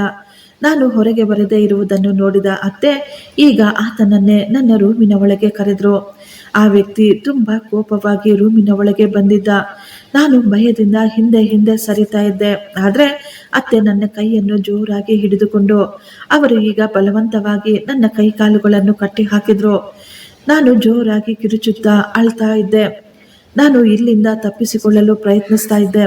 ಆದರೆ ಅವರಿಬ್ಬರು ನನಗಿಂತಲೂ ತುಂಬಾ ಶಕ್ತಿವಂತರಾಗಿದ್ರು. ಅತ್ತೆ ತುಂಬಾ ಕೋಪವಾಗಿ, ನೀನು ಯಾಕೆ ಅಷ್ಟೊಂದು ಜೋರಾಗಿ ಕೂಗ್ಕೊಳ್ತಾ ಇದೀಯಾ? ನಿನ್ನ ಸರಿಯಾದ ಜಾಗ ಈಗ ಅದೇನೆ, ಅಲ್ಲಿಗೆ ನಾವು ನಿನ್ನನ್ನು ಕಳಿಸ್ಕೊಡ್ತಾ ಇದ್ದೀವಿ. ಅವರು ಈಗ ಆತನ ಕಡೆ ತಿರುಗಿ, ಇವಳನ್ನು ತಕ್ಷಣ ಇಲ್ಲಿಂದ ಕರೆದುಕೊಂಡು ಹೋಗಿ ಅಂತ ಹೇಳಿದ್ರು. ನಾನು ಅತ್ತೆ ಮಾವನ ಕಾಲಿಗೆ ಬಿದ್ದು ಕೇಳ್ಕೊಳ್ತಾ ಇದ್ದೆ, ಬೇಡ, ಆ ರೀತಿ ಮಾಡಬೇಡಿ. ನಿಮ್ಮ ಮಗ ನನ್ನನ್ನು ಎಷ್ಟೋ ಪ್ರೀತಿಸ್ತಾ ಇದ್ರು.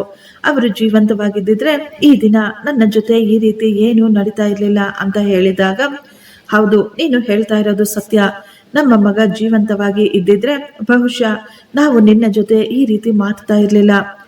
ಈಗ ಅವನು ಇಲ್ಲ ತಾನೆ, ಮೊದಲು ನೀನು ಇಲ್ಲಿಂದ ಹೋಗು ಅಂತ ಹೇಳಿದ್ರು.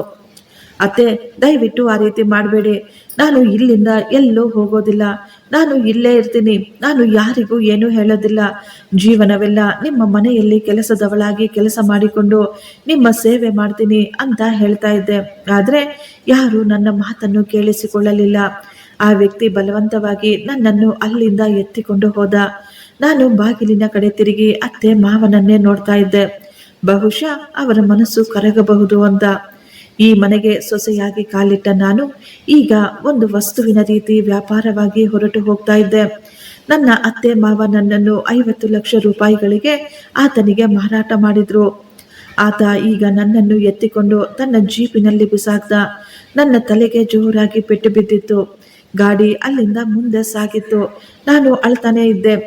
ನೋಡುತ್ತಿದ್ದಂತೆ ನಮ್ಮ ಮನೆಗಳು, ನಮ್ಮ ಊರು ಎಲ್ಲವನ್ನೂ ಬಿಟ್ಟು ನಾವು ಮುಂದೆ ಹೋಗ್ತಾ ಇದ್ವಿ. ನಾನು ಪದೇ ಪದೇ ಆ ವ್ಯಕ್ತಿಗೆ ಹೇಳ್ತಾ ಇದ್ದೆ, ದಯವಿಟ್ಟು ನನ್ನನ್ನು ಬಿಟ್ಬಿಡಿ, ನಾನು ನಿಮಗೆ ಏನು ಅಪಕಾರ ಮಾಡಿದ್ದೀನಿ, ಯಾಕ ನನ್ನ ಜೊತೆ ನೀವು ಈ ರೀತಿ ಮಾಡ್ತಾ ಇದ್ದೀರಾ ಅಂತ. ಆದ್ರೆ ಆ ವ್ಯಕ್ತಿ ನನ್ನ ಮಾತುಗಳನ್ನು ಕಿವಿ ಮೇಲೆ ಕೂಡ ಹಾಕಿಕೊಳ್ಳಲಿಲ್ಲ.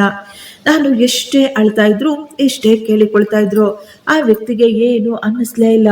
ನನ್ನನ್ನು ಈಗ ನಗರದ ಒಂದು ದೊಡ್ಡ ಬಂಗಲೆಯೊಳಗೆ ಕರೆದುಕೊಂಡು ಹೋದ್ರು.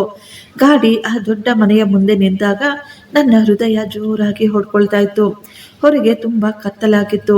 ಆದ್ರೆ ಆ ಮನೆ, ಆ ಬೀದಿಗಳು ಮಾತ್ರ ತುಂಬಾ ವಿಚಿತ್ರವಾಗಿ ಲೈಟುಗಳಿಂದ ಪಳಪಳ ಅಂತ ಹೊಳಿತಾ ಇದ್ವು. ಅಲ್ಲಿ ಹೆಣ್ಣು ಮಕ್ಕಳು ಜೋರಾಗಿ ನಗ್ತಾ ಇರುವ ಶಬ್ದ ಕೇಳಿಸ್ತಾ ಇತ್ತು. ಕೆಲವೊಂದು ಕಡೆ ಗಲಾಟೆಯ ಶಬ್ದಗಳು ಕೇಳಿಸ್ತಾ ಇತ್ತು. ಗಂಡಸರು ಅಲ್ಲಿರುವ ಹೆಣ್ಣು ಮಕ್ಕಳನ್ನು ವಿಚಿತ್ರವಾಗಿ, ಕೆಟ್ಟದಾಗಿ ನೋಡ್ತಾ ಇದ್ರು. ಆ ವ್ಯಕ್ತಿ ಈಗ ನನ್ನ ಕೈಯನ್ನು ಹಿಡಿದುಕೊಂಡು ಬಲವಂತವಾಗಿ ನನ್ನನ್ನು ಗಾಡಿಯಿಂದ ಎಳೆದುಕೊಂಡು ಹೋಗ್ತಾ ಇದ್ದ. ನಾನು ಆ ಮನೆಯೊಳಗೆ ಕಾಲಿಟ್ಟ ತಕ್ಷಣ ನನಗೆ ಅರ್ಥವಾಗ್ಬಿಟ್ಟಿತ್ತು ಅಲ್ಲಿ ಏನು ನಡೀತಾ ಇದೆ ಅಂತ. ಇದು ಒಂದು ಕೋಟ. ಇಲ್ಲಿ ಮಹಿಳೆಯರು, ಹೆಣ್ಣು ಮಕ್ಕಳು ಇರ್ತಾ ಇರ್ಲಿಲ್ಲ. ಕೇವಲ ಅವರ ಶರೀರಗಳು ಮಾತ್ರ ಇರ್ತಾ ಇದ್ವು. ಇಲ್ಲಿ ಕೇವಲ ಅವರ ದೇಹದ ವ್ಯಾಪಾರ ಮಾತ್ರ ನಡೀತಾ ಇತ್ತು. ಆ ಮನೆ ತುಂಬಾ ದೊಡ್ಡದಾಗಿತ್ತು. ಎಷ್ಟೊಂದು ಹೆಂಗಸರು ಅಲ್ಲಿ ನಿಂತು ನಗ್ತಾ ಇದ್ರು. ತುಂಬಾ ಜನ ಗಂಡಸರು ಅಲ್ಲಿ ಸಿಗರೇಟ್ ಕುಡಿಯುತ್ತಾ ಕುಳಿತುಕೊಂಡಿದ್ರು. ಅಲ್ಲೇ ಕೆಲವೊಂದು ಹಾಡುಗಳ ಶಬ್ದಗಳು ಕೂಡ ಕೇಳಿಸ್ತಾ ಇದ್ವು. ಕೆಲವೊಂದು ಕಡೆಯಿಂದ ಹೆಣ್ಣು ಮಕ್ಕಳ ಕಣ್ಣೀರಿನ ಧ್ವನಿ ಕೂಡ ಕೇಳಿಸ್ತಾ ಇತ್ತು. ಅಲ್ಲಿ ಕುಳಿತಿದ್ದ ಹೆಂಗಸರ ಮುಖದ ಮೇಲೆ ಎಷ್ಟೊಂದು ಮೇಕಪ್ ಇತ್ತು ಅಂದ್ರೆ ಅವರ ಮುಖಗಳನ್ನು ಗುರುತಿಸುವುದು ಕೂಡ ಅಸಾಧ್ಯವಾಗಿತ್ತು.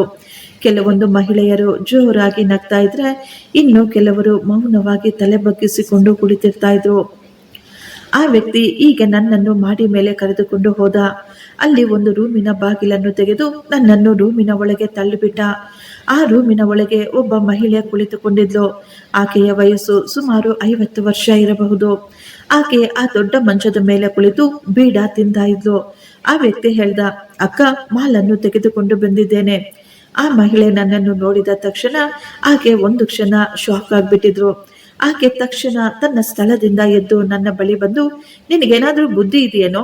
ಈ ಅಮಾಯಕ ಹುಡುಗಿಯನ್ನು ನೀನು ಇದೆಂತ ಸ್ಥಿತಿಗೆ ತಂದುಬಿಟ್ಟಿದೀಯಾ? ಯಾರಾದರೂ ತಕ್ಷಣ ಇವಳಿಗಾಗಿ ನೀರನ್ನು ತಂದುಕೊಡಿ ಬೇಗ ಅಂತ ಹೇಳಿದಾಗ ಒಬ್ಬ ಹುಡುಗಿ ನನಗಾಗಿ ನೀರನ್ನು ತಂದಿದ್ಲು. ನಾನು ಅತ್ತು ನನ್ನ ಗಂಟಲೆಲ್ಲ ಒಣಗಿ ಹೋಗಿತ್ತು.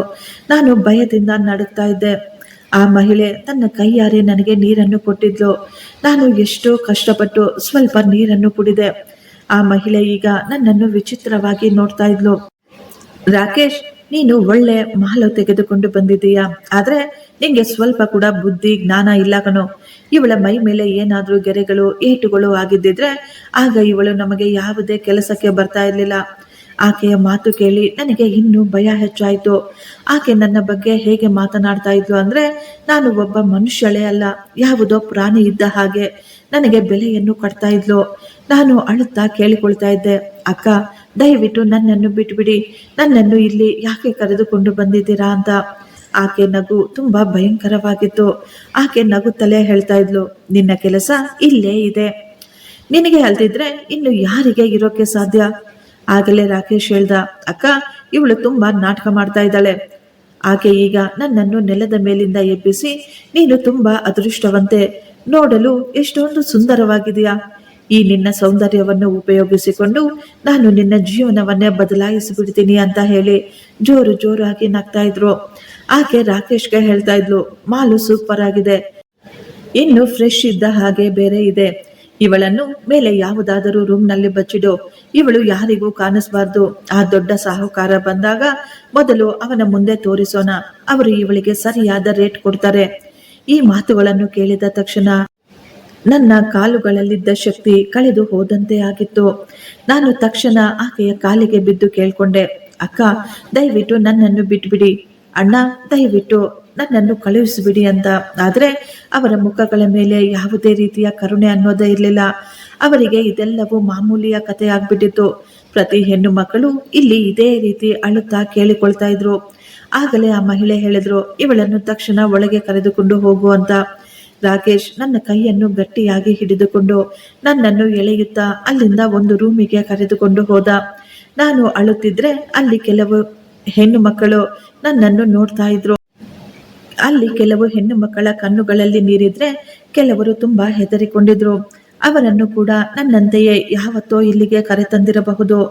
ನನ್ನನ್ನು ಈಗ ಒಂದು ರೂಮಿನಲ್ಲಿ ತಳ್ಳಿ ಬೀಗ ಹಾಕಿಬಿಟ್ಟಿದ್ರು. ಆ ರೂಮಿನಲ್ಲಿ ಕೇವಲ ಒಂದು ಮಂಚ, ಒಂದು ಫ್ಯಾನ್ ಮತ್ತು ಒಂದು ಬಾತ್ರೂಮ್ ಇತ್ತು. ನಾನು ಬಾಗಿಲನ್ನು ತಟ್ಟುತ್ತಾ ಜೋರಾಗಿ ಅಳ್ತಾ ಇದ್ದೆ, ನನ್ನನ್ನು ಹೊರಗೆ ಬಿಟ್ಬಿಡಿ, ದಯವಿಟ್ಟು ನನ್ನನ್ನು ಕಳುಹಿಸ್ಬಿಡಿ ಅಂತ. ಆದ್ರೆ ಯಾರು ಅಲ್ಲಿ ಮಾತನಾಡಲಿಲ್ಲ. ಸ್ವಲ್ಪ ಸಮಯದ ನಂತರ ಒಬ್ಬ ಹುಡುಗಿ ಬಂದು ಸ್ವಲ್ಪ ಊಟವನ್ನು ಮತ್ತು ನೀರನ್ನು ಅಲ್ಲಿ ಇಟ್ಟು ಹೊರಟು ಹೋದ್ಲು. ನಾನು ಆ ರೂಮನ್ನು ನೀಟಾಗಿ ಗಮನಿಸ್ತಾ ಇದ್ದೆ. ಆ ಕಿಟಕಿಗಳಿಗೆ ದೊಡ್ಡ ದೊಡ್ಡ ಕಬ್ಬಿಣದ ಕಂಬಿಗಳನ್ನು ಹಾಕಲಾಗಿತ್ತು. ಅಲ್ಲಿಂದ ತಪ್ಪಿಸಿಕೊಳ್ಳಲು ಯಾವುದೇ ದಾರಿ ಇರಲಿಲ್ಲ. ನಾನು ಈಗ ಆ ಕಿಟಕಿಯನ್ನು ಬಿಚ್ಚಲು, ಬಾಗಿಲನ್ನು ಮುರಿಯಲು ಪ್ರಯತ್ನ ಪಟ್ಟೆ. ಆದ್ರೆ ನನ್ನಿಂದ ಏನೂ ಮಾಡಲಾಗಲಿಲ್ಲ. ನಾನು ಈಗ ಸುಸ್ತಾಗಿ ಅಲ್ಲೇ ನೆಲದ ಮೇಲೆ ಕುಳಿತುಕೊಂಡಿದ್ದೆ. 2 ದಿನದವರೆಗೂ ನಾನು ಅದೇ ರೂಮಿನಲ್ಲಿ ಕುಳಿತು ಕಣ್ಣೀರು ಹಾಕ್ತಾ ಇದ್ದೆ. ಆ ಬಾಗಿಲು ಮಾತ್ರ ಓಪನ್ ಆಗಲೇ ಇಲ್ಲ. ರಾತ್ರಿಯಲ್ಲಿ ಹಾಡುಗಳ ಶಬ್ದ ಮತ್ತು ಗಂಡಸರ ನಗು ತುಂಬಾ ಜೋರಾಗಿ ಕೇಳಿಸ್ತಾ ಇತ್ತು. ನಾನು ನನ್ನ ಗಂಡ ಮತ್ತು ನನ್ನ ತಂದೆಯನ್ನು ನೆನೆಸಿಕೊಂಡು ಅಳ್ತಾ ಇದ್ದೆ. 2 ದಿನದಿಂದ ನಾನು ಕಣ್ಣೇ ಮುಚ್ಚಿರ್ಲಿಲ್ಲ. ಕಣ್ಣು ಮುಚ್ಚಿದ್ರೆ ನನಗೆ ಭಯಾನಕವಾದ ಕನಸುಗಳು ಬರ್ತಾ ಇದ್ವು. ನನಗೆ ಅನ್ನಿಸ್ತಾ ಇತ್ತು, ನಾನು ಕಣ್ಣು ಮುಚ್ಚಿದ ತಕ್ಷಣ ಯಾರೋ ಬಾಗಿಲು ತೆಗೆದು ಒಳಗೆ ಬಂದು ಬಿಡ್ತಾರೆ ಅಂತ. ಅವರು ನನಗೆ ಊಟವನ್ನು ಕೊಟ್ಟಾಗ ನಾನು ಊಟ ಕೂಡ ಮಾಡ್ತಾ ಇರಲಿಲ್ಲ. ಉಪವಾಸದಿಂದ ಸತ್ರು ಸರಿ, ನಾನು ಇಲ್ಲಿ ಇರಬಾರ್ದು ಅಂತ ನಾನು ತೀರ್ಮಾನ ಮಾಡಿಕೊಂಡಿದ್ದೆ. ಸ್ವಲ್ಪ ಸಮಯದ ನಂತರ ಆ ಮಹಿಳೆ ನನ್ನ ರೂಮಿನ ಒಳಗೆ ಬಂದಿದ್ಲು. ಆಕೆಯ ಮುಖದ ಮೇಲೆ ತುಂಬಾ ಕೋಪವಿತ್ತು. ಆಕೆ ಕೋಪದಿಂದಲೇ ಹೇಳ್ತಾ ಇದ್ಲು, ನೀನಿದೇ ನಾಟಕ ಆಡ್ತಾ ಇದೀಯಾ? ಅವರು ಈಗ ಊಟವನ್ನು ತೆಗೆದುಕೊಂಡು ಬಂದು ನನ್ನ ಮುಂದೆ ಇಟ್ಟು ತಕ್ಷಣ ಊಟ ಮಾಡು ಅಂತ ಹೇಳಿದ್ರು. ನಾನು ಅಳುತ್ತಾ, ನನಗೆ ಊಟ ಬೇಡ, ಏನು ಬೇಡ, ನಾನು ಏನು ತಿನ್ನೋದಿಲ್ಲ ಅಂತ ಹೇಳಿದಾಗ ಅವರು ಕೋಪವಾಗಿ, ನೀನು ಊಟ ಮಾಡದೇ ಇದ್ರೆ ನಿನ್ನ ಆರೋಗ್ಯ ಕೆಟ್ಟು ಹೋಗುತ್ತೆ ಅಂತ ಹೇಳ್ತಾ ಇದ್ರು. ನಾನು ಎಷ್ಟೋ ಆಶ್ಚರ್ಯವಾಗಿ ಆಕೆಯನ್ನೇ ನೋಡ್ತಾ ಇದ್ದೆ. ಆಕೆ ಪದೇ ಹೇಳ್ತಾ ಇದ್ರು, ಊಟ ಮಾಡದೇ ಇದ್ರೆ ನಿನ್ನ ಆರೋಗ್ಯ ಕೆಡುತ್ತೆ, ನಂತರ ತುಂಬಾ ತೊಂದರೆಯಾಗುತ್ತೆ ಅಂತ. ಆ ಸಾಹುಕಾರ ನಿನ್ನನ್ನು ಇನ್ನೂ ನೋಡೇ ಇಲ್ಲ ಅಂತ ಹೇಳಿ ಆಕೆ ಅಲ್ಲಿಂದ ಹೊರಗಡೆ ಹೊರಟು ಹೋದ್ರು. ನಾನು ಅಲ್ಲೇ ನೆಲದ ಮೇಲೆ ಕುಳಿತು ಯೋಚಿಸ್ತಾ ಇದ್ದೆ, ಈ ಸಾಹುಕಾರ ಯಾರಿರಬಹುದು ಅಂತ. ಆ ಸಾಹುಕಾರನ ಬಗ್ಗೆ ಅಲ್ಲಿದ್ದವರೆಲ್ಲರೂ ಒಬ್ಬೊಬ್ಬರು ಒಂದೊಂದು ರೀತಿ ವಿಚಿತ್ರವಾಗಿ ಮಾತನಾಡ್ತಾ ಇದ್ರು. ಅವರ ಮಾತುಗಳಲ್ಲಿ ತುಂಬಾ ಕೆಟ್ಟ ಅರ್ಥಗಳು ಇದ್ವು. ನಾನು ರೂಮಿನಲ್ಲಿದ್ದ ಕಿಟಕಿಯನ್ನು ಅಲ್ಲಾಡಿಸಲು ಪ್ರಯತ್ನ ಪಟ್ಟೆ, ಆದರೆ ಅದು ಅಲ್ಲಾಡ್ಲೇ ಇಲ್ಲ. ಬಾತ್ರೂಮ್ನಲ್ಲಿರುವ ಕಿಟಕಿಯ ಗ್ಲಾಸುಗಳನ್ನು ಸಹ ತೆಗೆಯಲು ಪ್ರಯತ್ನ ಪಟ್ಟೆ. ನನ್ನ ಕೈಗೆ ಗಾಯವಾಗಿದ್ದು ಬಿಟ್ರೆ ಅದು ಮಾತ್ರ ಮುರಿಯಲೇ ಇಲ್ಲ. ನಾನು ಅಲ್ಲೇ ನೆಲದ ಮೇಲೆ ಕುಳಿತು ಜೋರಾಗಿ ಅಳ್ತಾ ಇದ್ದೆ. ಆಗಲೇ ನನ್ನ ಮನಸ್ಸಿನಲ್ಲಿ ಕೆಲವು ಪ್ರಶ್ನೆಗಳು ಬಂದಿದ್ವು. ಒಂದು ವೇಳೆ ನಾನು ಇಲ್ಲಿಂದ ಓಡಿ ಹೋದರೂ ಎಲ್ಲಿಗೆ ಹೋಗಬೇಕು? ನನ್ನವರು ಅಂತ ನನಗೆ ಯಾರಿದ್ದಾರೆ? ನನ್ನ ಅಪ್ಪ ಅಮ್ಮ ಸತ್ತು ಹೋಗಿದ್ದಾರೆ, ನನ್ನ ಗಂಡ ಕೂಡ ಸತ್ತು ಹೋಗಿದ್ದಾನೆ, ಅತ್ತೆ ಮಾವ ನನ್ನನ್ನು ಮಾರಾಟ ಮಾಡಿಬಿಟ್ಟಿದ್ದಾರೆ, ನನ್ನ ಮನೆ ಕೂಡ ಈಗ ನನ್ನದಾಗಿರಲಿಲ್ಲ. ಈ ಪ್ರಪಂಚದಲ್ಲಿ ನನ್ನವರು ಅಂತ ನನಗೆ ಯಾರೂ ಇರಲಿಲ್ಲ. ಅವರ ಬಳಿ ನಾನು ಹೋಗಲು.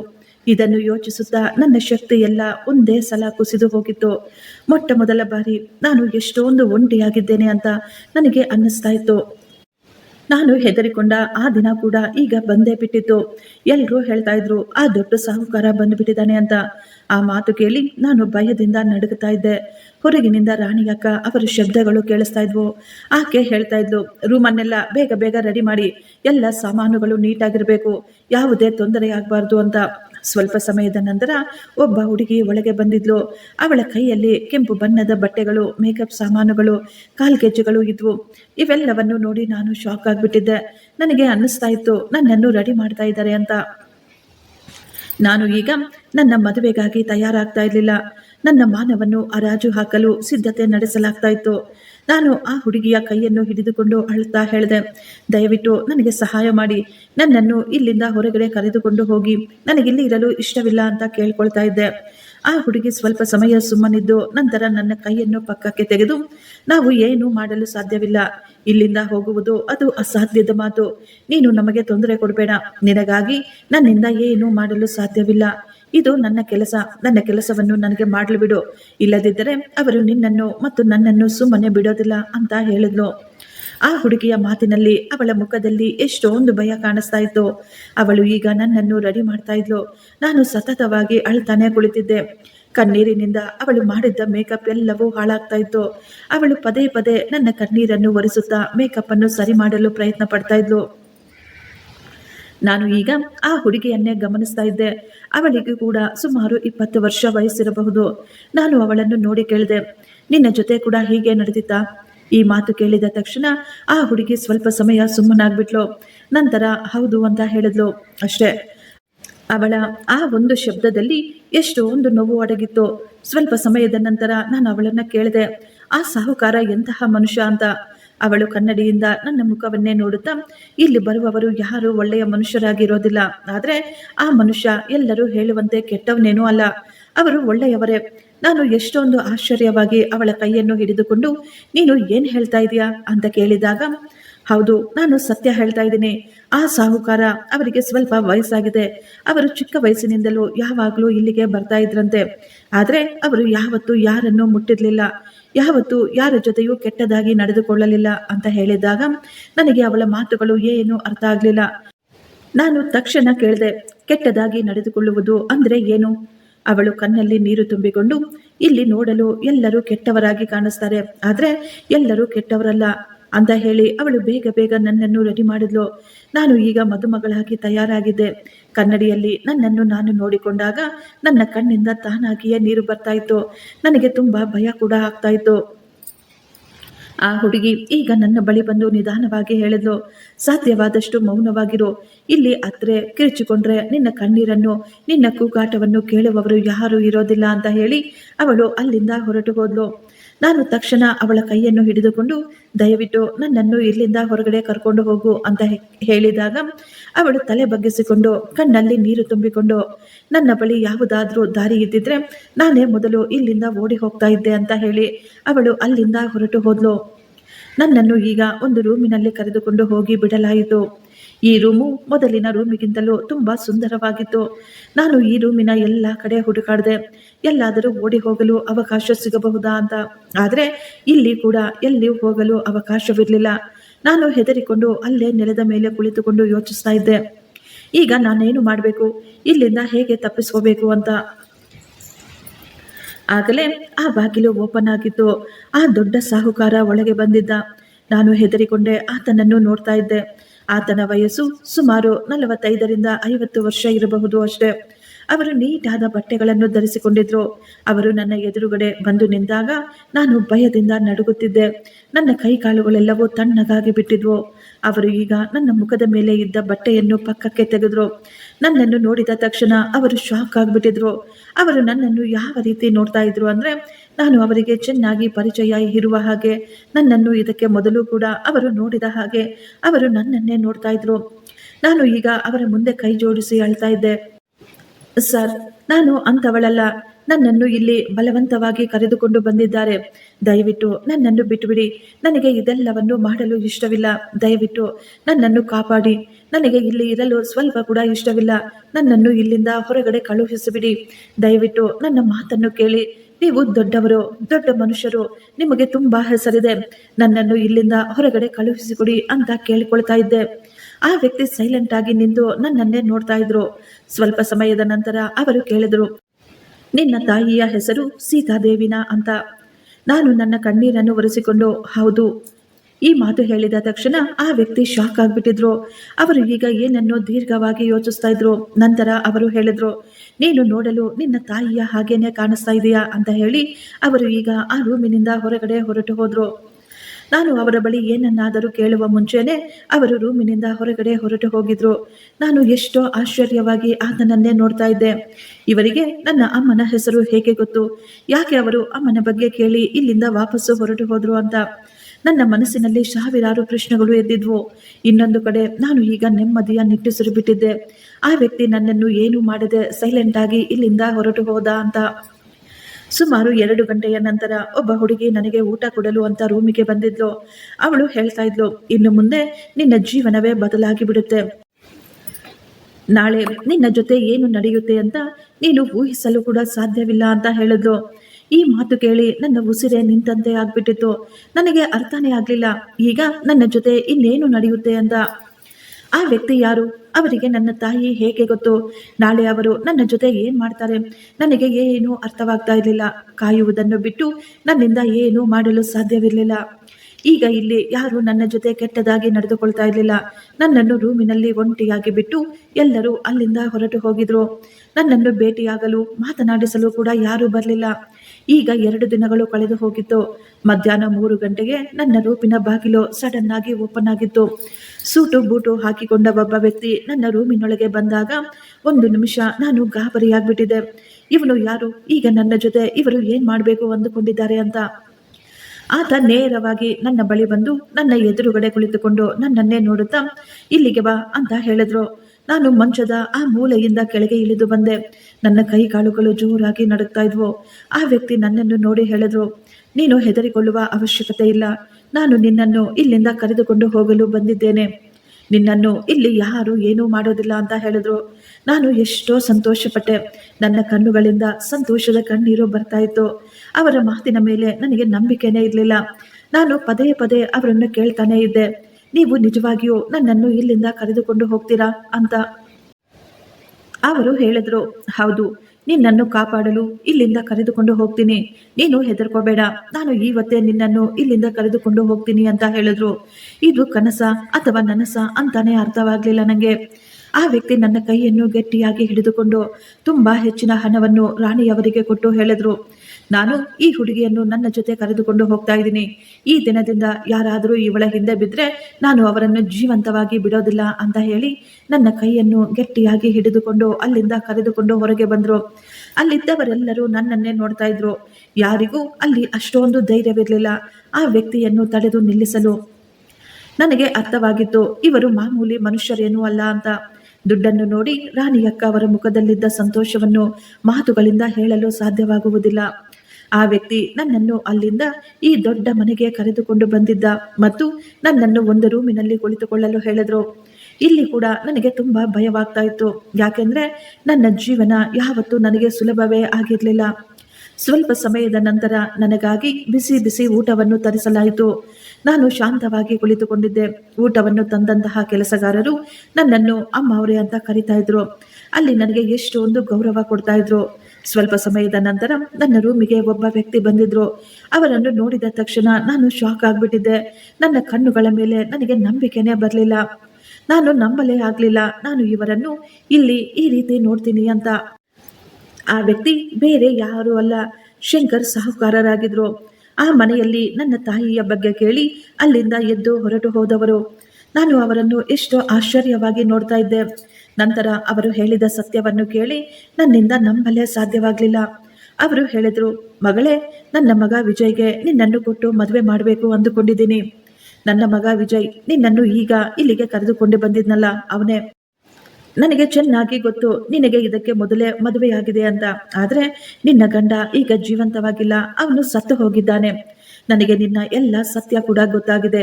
ನಾನು ಯಾರು, ನಾನು ಯಾಕೆ ನನ್ನ ಮಗನ ಜೊತೆ ನಿನ್ನ ಮದುವೆ ಮಾಡಬೇಕು ಅಂದುಕೊಳ್ತಾ ಇದ್ದೀನಿ, ನಿನ್ನ ತಾಯಿ ನನಗೆ ಹೇಗೆ ಗೊತ್ತು, ಎಲ್ಲವನ್ನೂ ಈ ದಿನ ನಾನು ನಿನಗೆ ಹೇಳ್ತೀನಿ. ಈಗ ಅವರು ಹೇಳಲು ಶುರು ಮಾಡಿದ್ರು. ನಾನು ರಾಂಪುರದ ಸಾಹುಕಾರನ ಮಗ ಶಂಕರ್. ನಾನು ಆಗಾಗ ನನ್ನ ತಂದೆಯ ಜೊತೆ ಹೊಲವನ್ನು ನೋಡಲು, ಜನರ ಬಗ್ಗೆ ತಿಳಿದುಕೊಳ್ಳಲು ಅಂತ ಬರ್ತಾ ಇದ್ದೆ. ಆಗಲೇ ನಿನ್ನ ಅಮ್ಮನನ್ನು ಮೊದಲ ಬಾರಿ ನೋಡಿದೆ. ಮೊದಲ ನೋಟದಲ್ಲಿಯೇ ನಿನ್ನ ತಾಯಿಯ ಮೇಲೆ ನನಗೆ ತುಂಬಾ ಪ್ರೀತಿ ಉಂಟಾಗಿತ್ತು. ಆದರೆ ನಿನ್ನ ತಾಯಿಗೆ ನನ್ನ ಮೇಲೆ ಯಾವತ್ತೂ ಪ್ರೀತಿ ಬರಲಿಲ್ಲ. ನಿನ್ನ ಅಮ್ಮ ನೋಡಲು ತುಂಬಾ ಸುಂದರವಾಗಿದ್ಲು, ತುಂಬಾ ಒಳ್ಳೆಯ ಹೆಣ್ಣು ಮಗಳು ಕೂಡ. ಆಕೆ ನಮ್ಮ ಹೊಲದಲ್ಲಿ ಕೆಲಸ ಮಾಡಲು ಬರ್ತಾ ಇದ್ರು. ನಾನು ನಿನ್ನ ತಾಯಿಯನ್ನು ತುಂಬಾ ಪ್ರೀತಿಸ್ತಾ ಇದ್ದೆ. ಆಕೆಯ ಜೊತೆ ಮಾತನಾಡಬೇಕು ಅಂತ ಪ್ರಯತ್ನ ಪಡ್ತಾ ಇದ್ದೆ. ನಾನು ತೀರ್ಮಾನ ಮಾಡಿಕೊಂಡಿದ್ದೆ, ನಾನು ನಿನ್ನ ತಾಯಿಯನ್ನು ಮದುವೆ ಮಾಡ್ಕೋಬೇಕು ಅಂತ. ನಾನು ಈ ವಿಷಯವನ್ನು ನನ್ನ ತಂದೆಯ ಬಳಿ ಹೇಳಿದಾಗ ನನ್ನ ತಂದೆ ಹೇಳಿದ್ರು, ನಾವು ದೊಡ್ಡ ಶ್ರೀಮಂತರು, ಅವಳು ಬಡವರು, ಅವಳು ನಮ್ಮ ಮನೆಯ ಸೊಸೆಯಾಗಲು ಸಾಧ್ಯವಿಲ್ಲ ಅಂತ. ನಾನು ನನ್ನ ಮನೆಯವರನ್ನು ಒಪ್ಪಿಸಲು ತುಂಬಾ ಪ್ರಯತ್ನ ಪಟ್ಟೆ, ಆದರೆ ನನ್ನ ಮನೆಯಲ್ಲಿ ಈ ವಿಷಯವನ್ನು ಒಪ್ಪಿಕೊಳ್ಳಲೇ ಇಲ್ಲ. ನಾನು ಎಷ್ಟೋ ವಿಧದಲ್ಲಿ ಕೇಳಿ ನೋಡಿದೆ, ನನ್ನ ಮನೆಯವರು ಮನಸ್ಸು ಮಾತ್ರ ಕರಗಲೇ ಇಲ್ಲ. ಒಂದು ದಿನ ನಾನು ಆತ್ಮಹತ್ಯೆ ಮಾಡಿಕೊಳ್ಳಲು ಪ್ರಯತ್ನ ಪಟ್ಟೆ. ನಾನು ಅಪ್ಪನಿಗೆ ಹೇಳಿದೆ, ಸೀತಾದೇವಿಯನ್ನು ನನಗೆ ಕೊಟ್ಟು ಮದುವೆ ಮಾಡಲಿಲ್ಲ ಅಂದ್ರೆ ನಾನು ಸತ್ತು ಹೋಗ್ತೀನಿ ಅಂತ. ಆಗ ನನ್ನ ತಂದೆ ಹೇಳಿದ್ರು, ಸರಿ ಮಗ, ಆಯ್ತು, ನಾವು ಅವರ ಮನೆಗೆ ಹೋಗ್ತೀವಿ, ನಿನ್ನ ಮದುವೆಯನ್ನು ಆ ಹುಡುಗಿಯ ಜೊತೆ ಮಾಡ್ತೀವಿ ಅಂತ. ಆದ್ರೆ ಮೊದಲು ನೀನು ನಿನ್ನ ವಿದ್ಯಾಭ್ಯಾಸವನ್ನು ಪೂರ್ತಿ ಮಾಡು. ನೀನು ಓದು ಮುಗಿಸಿ ವಾಪಸ್ ಬಂದ ನಂತರ ನಾವು ಅವರ ಮನೆಗೆ ಹೋಗಿ ನಿನ್ನ ಸಂಬಂಧವನ್ನು ಮಾತನಾಡ್ತೀವಿ ಅಂತ ಹೇಳಿದ್ರು. ನಾನು ಅಪ್ಪನ ಮಾತುಗಳಿಗೆ ತುಂಬಾ ಸಂತೋಷಪಟ್ಟೆ. ಅವರು ಆಸೆ ಪಟ್ಟಂತೆ ನಾನು ಈಗ ವಿದೇಶಕ್ಕೆ ಓದಿಕೊಳ್ಳಲು ಅಂತ ಹೊರಟು ಹೋದೆ. 5 ವರ್ಷದ ನಂತರ ನಾನು ನನ್ನ ವಿದ್ಯಾಭ್ಯಾಸವನ್ನು ಪೂರ್ತಿ ಮಾಡಿ ವಾಪಸ್ ಬಂದಾಗ ನನಗೆ ಗೊತ್ತಾಯಿತು, ಸೀತಾದೇವಿಗೆ ಮದುವೆ ಆಗೋಗಿದೆ, ಅವಳ ಮದುವೆಯಾಗಿ 1 ವರ್ಷ ಕಳೆದು ಹೋಗಿದೆ ಅಂತ. ಈ ಮಾತು ಕೇಳಿ ನಾನು ಅಲ್ಲೇ ಕುಸಿದು ಬಿದ್ದಿದ್ದೆ. ನಾನು ಯಾವತ್ತೂ ಸೀತಾಗೆ ಹೇಳೇ ಇರಲಿಲ್ಲ, ನಾನು ಅವಳನ್ನು ಎಷ್ಟೊಂದು ಪ್ರೀತಿಸ್ತಾ ಇದ್ದೀನಿ ಅಂತ, ನಿನ್ನನ್ನು ಮದುವೆ ಮಾಡ್ಕೋಬೇಕು ಅಂತ ಅಂದುಕೊಳ್ತಾ ಇದ್ದೀನಿ ಅಂತ. ನಾನು ಬರುವವರೆಗೂ ನೀನು ನನಗಾಗಿ ಕಾಯ್ತಾ ಇರು ಅಂತ. ನಾನು ಓದಲು ವಿದೇಶಕ್ಕೆ ಹೊರಟು ಹೋದ ನಂತರ ನನ್ನ ಅಪ್ಪ ಸೀತಾ ಅವರ ಅಪ್ಪನಿಗೆ ಹೇಳಿ ಹೆದರಿಸಿದ್ರು, ನೀವು ತಕ್ಷಣ ನಿಮ್ಮ ಮಗಳ ಮದುವೆಯನ್ನು ಮಾಡಿ ಮುಗಿಸಲೇಬೇಕು. ನಿಮ್ಮ ಮಗಳ ಮದುವೆಗೆ ಆಗುವ ಎಲ್ಲ ಖರ್ಚುಗಳನ್ನು ನಾನೇ ನಿಭಾಯಿಸ್ತೀನಿ ಅಂತ.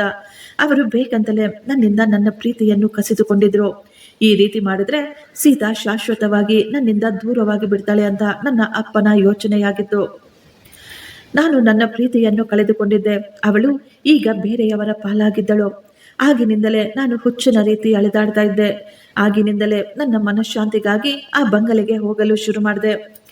ನನ್ನ ಅಪ್ಪ ಬಲವಂತವಾಗಿ ನನ್ನ ಮದುವೆಯನ್ನು ಅವರು ಇಷ್ಟಪಟ್ಟ ಹುಡುಗಿಯ ಜೊತೆ ಮಾಡಿದ್ರು. ನಂತರ ನನಗೆ ಒಬ್ಬ ಮಗ ಕೂಡ ಜನಿಸಿದ. ನನ್ನ ಹೆಂಡತಿ ಮನೆಯಲ್ಲೇ ಇದ್ಲು, ಆದರೆ ನಾನು ಯಾವತ್ತೂ ಅವಳನ್ನು ಪ್ರೀತಿ ಮಾಡಲಿಲ್ಲ. ನನ್ನ ಹೆಂಡತಿ ಸುಮಾ ಕೂಡ ತುಂಬಾ ಒಳ್ಳೆಯ ಹುಡುಗಿ. ಅವಳು ಯಾವತ್ತೂ ನನಗೆ ಯಾವುದೇ ಮಾತಿಗೂ ಅಡ್ಡಿ ಹೇಳ್ತಾನೆ ಇರಲಿಲ್ಲ. ನನಗಾಗಿ ಅವಳು ಎಲ್ಲವನ್ನೂ ಸಹಿಸಿಕೊಂಡು ನನ್ನ ಜೊತೆ ಜೀವನ ನಡೆಸ್ತಾ ಇದ್ಲು. ಆದರೆ ನನ್ನ ಪ್ರೀತಿಯನ್ನು ನನ್ನಿಂದ ಮರೆಯಲು ಸಾಧ್ಯವಾಗಲಿಲ್ಲ. ನಂತರ ನನಗೆ ಗೊತ್ತಾಯಿತು, ನನ್ನ ಸೀತಾ ಈ ಲೋಕವನ್ನು ಬಿಟ್ಟು ಹೊರಟು ಹೋಗಿದ್ದಾಳೆ ಅಂತ. ಅವಳ ನೆನಪಿನಲ್ಲಿ ನಾನು ಎಲ್ಲ ಕೆಟ್ಟ ಕೆಲಸಗಳನ್ನು ಸಹ ಮಾಡಲು ಶುರು ಮಾಡಿದೆ. ಕುಡಿಯೋದು, ಸಿಗರೆಟ್ ಸೇದುವುದು ಎಲ್ಲವನ್ನು. ಆದರೆ ಯಾವತ್ತೂ ಯಾವ ಹೆಣ್ಣನ್ನು ಕೂಡ ತಪ್ಪಾಗಿ ಮುಟ್ಟಿಕೊಳ್ಳಲಿಲ್ಲ. ನಾನು ಅಲ್ಲಿಗೆ ಹೋಗಿ ದುಡ್ಡನ್ನು ಕೊಟ್ಟು ಹೆಂಗಸರ ರೂಮಿಗೆ ಹೋಗ್ತಾ ಇದ್ದೆ ಅಷ್ಟೇ. ಆದರೆ ಯಾವತ್ತೂ ಯಾರನ್ನು ಸಹ ನಾನು ಮುಟ್ಲಿಲ್ಲ. ಅಪ್ಪನ ಮೇಲೆ ಕೋಪ ತೀರಿಸಿಕೊಳ್ಳಲು ನಾನು ಈ ಮನೆಯನ್ನು ಬಿಟ್ಟು ಪ್ರತಿದಿನ ಅಲ್ಲಿಗೆ ಹೋಗ್ತಾ ಇದ್ದೆ ಅಷ್ಟೇ. ಕೆಲವು ದಿನಗಳ ಮುಂಚೆನೆ ನನಗೆ ಗೊತ್ತಾಯಿತು, ನಿನ್ನ ಮದುವೆ ಆಗಿದೆ ಅಂತ. ನಾನು ಯಾವತ್ತೂ ಆ ಊರಿಗೆ ಬರದೇ ಇದ್ರೂ ನನಗೆ ಊರಿನ ಎಲ್ಲ ಮಾಹಿತಿಗಳು ಸಿಗ್ತಾನೆ ಇದ್ವು. ಆ ದಿನ ಮೊಟ್ಟ ಮೊದಲ ಬಾರಿ ನಿನ್ನನ್ನು ಆ ರೂಮಿನಲ್ಲಿ ನೋಡಿದಾಗ ನಿನ್ನ ಮುಖದಲ್ಲಿ ನನಗೆ ನನ್ನ ಸೀತಾನೇ ಕಾಣಿಸಿದ್ಲು. ನೀನು ಕೂಡ ಹೇಳಿದೆ, ನಾನು ಸೀತಾದೇವಿ ಅವರ ಮಗಳು ಅಂತ. ನನಗೆ ಏನೂ ಅರ್ಥವಾಗಲಿಲ್ಲ. ನಾನು ಸೈಲೆಂಟ್ ಆಗಿ ಅಲ್ಲಿಂದ ವಾಪಸ್ ಬಂದುಬಿಟ್ಟೆ. ನಂತರ ನಾನು ಹಳ್ಳಿಗೆ ಹೋಗಿ ವಿಚಾರಿಸಿದಾಗ ನನಗೆ ಸತ್ಯ ಗೊತ್ತಾಯಿತು. ನಿನ್ನ ಗಂಡ ಸತ್ತು ಹೋಗಿದ್ದಾನೆ ಅಂತ, ಮತ್ತು ನಿನ್ನ ಅತ್ತೆ ಮಾವ ನಿನ್ನನ್ನು ಮಾರಾಟ ಮಾಡಿದ್ದಾರೆ ಅಂತ. ಆಗಲೇ ನಾನು ನಿನ್ನ ಅತ್ತೆ ಮಾವನನ್ನು ಅರೆಸ್ಟ್ ಮಾಡಿಸಿ ಜೈಲಿಗೆ ಕಳುಹಿಸಿಬಿಟ್ಟಿದ್ದೀನಿ. ನನ್ನ ಪ್ರೀತಿಯಂತೂ ನನಗೆ ಸಿಕ್ಕಲಿಲ್ಲ. ಆದರೆ ನನ್ನ ಪ್ರೀತಿಯ ಅಂಶವನ್ನು ನನ್ನ ಮನೆಯ ಸೊಸೆ ಮಾಡ್ಕೋಬೇಕು ಅಂತ ನಾನು ಆಗಲೇ ನಿರ್ಧಾರ ಮಾಡಿದೆ. ನಾನು ಮನೆಗೆ ಬಂದು ನನ್ನ ಮಗನಿಗೆ ಎಲ್ಲ ಸತ್ಯವನ್ನು ಹೇಳಿದೆ. ನನ್ನ ಮಗ ನನಗೆ ವಚನವನ್ನು ಕೊಟ್ಟ, ಅಪ್ಪ, ನಾನು ಆ ಹುಡುಗಿಯನ್ನು ಖಂಡಿತ ಮದುವೆ ಮಾಡ್ಕೊಳ್ತೀನಿ ಅಂತ. ನಾನು ಅವಳನ್ನು ಕಾಪಾಡಿ ಇಲ್ಲಿಗೆ ಕರೆದುಕೊಂಡು ಬರ್ತೀನಿ ಅಂತ. ನನ್ನ ಮಗ ತುಂಬಾ ಒಳ್ಳೆಯವನು. ಅವನು ನಾನು ಹೇಳಿದ ಎಲ್ಲ ಕೆಲಸವನ್ನು ಮಾಡ್ತಾನೆ. ನನ್ನ ಹೆಂಡತಿಗೂ ಕೂಡ ಎಲ್ಲ ಸತ್ಯ ಗೊತ್ತು. ಆಕೆ ಕೂಡ ಈ ಮದುವೆಗೆ ಒಪ್ಪಿಕೊಂಡಿದ್ದಾಳೆ. ಈಗ ನಿನಗೆ ಎಲ್ಲ ಸತ್ಯ ಗೊತ್ತಾಗಿದೆ. ಈಗ ನೀನು ಹೇಳು, ನೀನು ನನ್ನ ಮಗನನ್ನು ಮದುವೆ ಮಾಡ್ಕೊಳ್ತೀಯಾ? ನಿನಗೆ ಈ ಮನೆಯಲ್ಲಿ ಪ್ರೀತಿ, ಗೌರವ, ಅಧಿಕಾರ ಎಲ್ಲವೂ ಸಿಗುತ್ತೆ. ಅವರ ಮಾತುಗಳು ಕೇಳಿ ನನ್ನ ಕಣ್ಣುಗಳು ತುಂಬಿ ಬಂದಿದ್ವು. ನಾನು ಈ ಮದುವೆಗೆ ಒಪ್ಪಿಕೊಂಡಿದ್ದೆ. 2 ದಿನದಲ್ಲಿ ನನ್ನ ಮದುವೆಯನ್ನು ವಿಜಯ್ ಜೊತೆ ಮಾಡಿ ಮುಗಿಸಲಾಯಿತು. ನಾನು ಈಗ ಆ ಮನೆಯಲ್ಲಿ ಗೌರವವಾಗಿ ನೆಮ್ಮದಿಯಿಂದ ಬದುಕ್ತಾ ಇದ್ದೆ. ಆದರೆ ನನ್ನ ಮಾವನನ್ನು ನೋಡಿ ನನಗೆ ತುಂಬಾ ದುಃಖವಾಗ್ತಾ ಇತ್ತು. ಅವರಿಗೆ ಅವರ ಪ್ರೀತಿ ಸಿಕ್ಕಿರ್ಲಿಲ್ಲ. ಒಂದು ದಿನ ಅತ್ತೆ ನನ್ನ ಬಳಿ ಬಂದು ಹೇಳಿದ್ರು, ನಾನು ಮದುವೆಯಾಗಿ ಬಂದಾಗಿನಿಂದ ನನ್ನ ಗಂಡನನ್ನು ನೋಡ್ತಾನೆ ಇದ್ದೀನಿ. ಅವರ ಸ್ನೇಹ, ಅವರ ಪ್ರೀತಿ ಮಾತ್ರ ನನಗೆ ಯಾವತ್ತೂ ಸಿಕ್ಕಿರ್ಲಿಲ್ಲ. ಆದ್ರೆ ನೀನು ಬಂದಾಗಿನಿಂದ ನನ್ನ ಗಂಡ ಪ್ರತಿದಿನ ಮನೆಯಲ್ಲೇ ಇರ್ತಾರೆ. ಈಗ ಅವರು ನನ್ನನ್ನು ಎಷ್ಟೋ ಪ್ರೀತಿಯಿಂದ ಮಾತನಾಡಿಸ್ತಾರೆ. ನನ್ನ ಜೊತೆ ಕೂಡ ತುಂಬಾ ಗೌರವವಾಗಿ ನಡೆದುಕೊಳ್ತಾ ಇದ್ದಾರೆ. ನನ್ನ ಜೀವನದಲ್ಲಿ ಈಗ ಸಂತೋಷ ವಾಪಸ್ ಬಂದಿದೆ. ಇದೆಲ್ಲವೂ ಕೇವಲ ನಿನ್ನಿಂದಲೇ ಅಂತ ಆಕೆ ತುಂಬಾ ಸಂತೋಷ ಪಡ್ತಾ ಇದ್ರು. ಅತ್ತೆಯ ಮಾತುಗಳನ್ನು ಕೇಳಿ ನನಗೂ ಸಹ ತುಂಬಾ ಸಂತೋಷವಾಯಿತು. ಒಬ್ಬರ ಸಂತೋಷಕ್ಕೆ ನಾನು ಕಾರಣಳಾಗಿದ್ದೇನೆ ಅಂತ. ಈಗ ಆ ಮನೆಯಲ್ಲಿ ನಾವೆಲ್ಲರೂ ತುಂಬಾ ಸಂತೋಷವಾಗಿ ಇದ್ದೀವಿ. ಫ್ರೆಂಡ್ಸ್, ಈ ಸ್ಟೋರಿ ನಿಮಗೆ ಇಷ್ಟವಾಗಿದ್ರೆ ಒಂದು ಲೈಕ್ ಮಾಡಿ ಮತ್ತು ನಮ್ಮ ಚಾನಲ್ ಅನ್ನು ಸಬ್ಸ್ಕ್ರೈಬ್ ಮಾಡಿಕೊಳ್ಳಿ. Thank you. ಧನ್ಯವಾದಗಳು.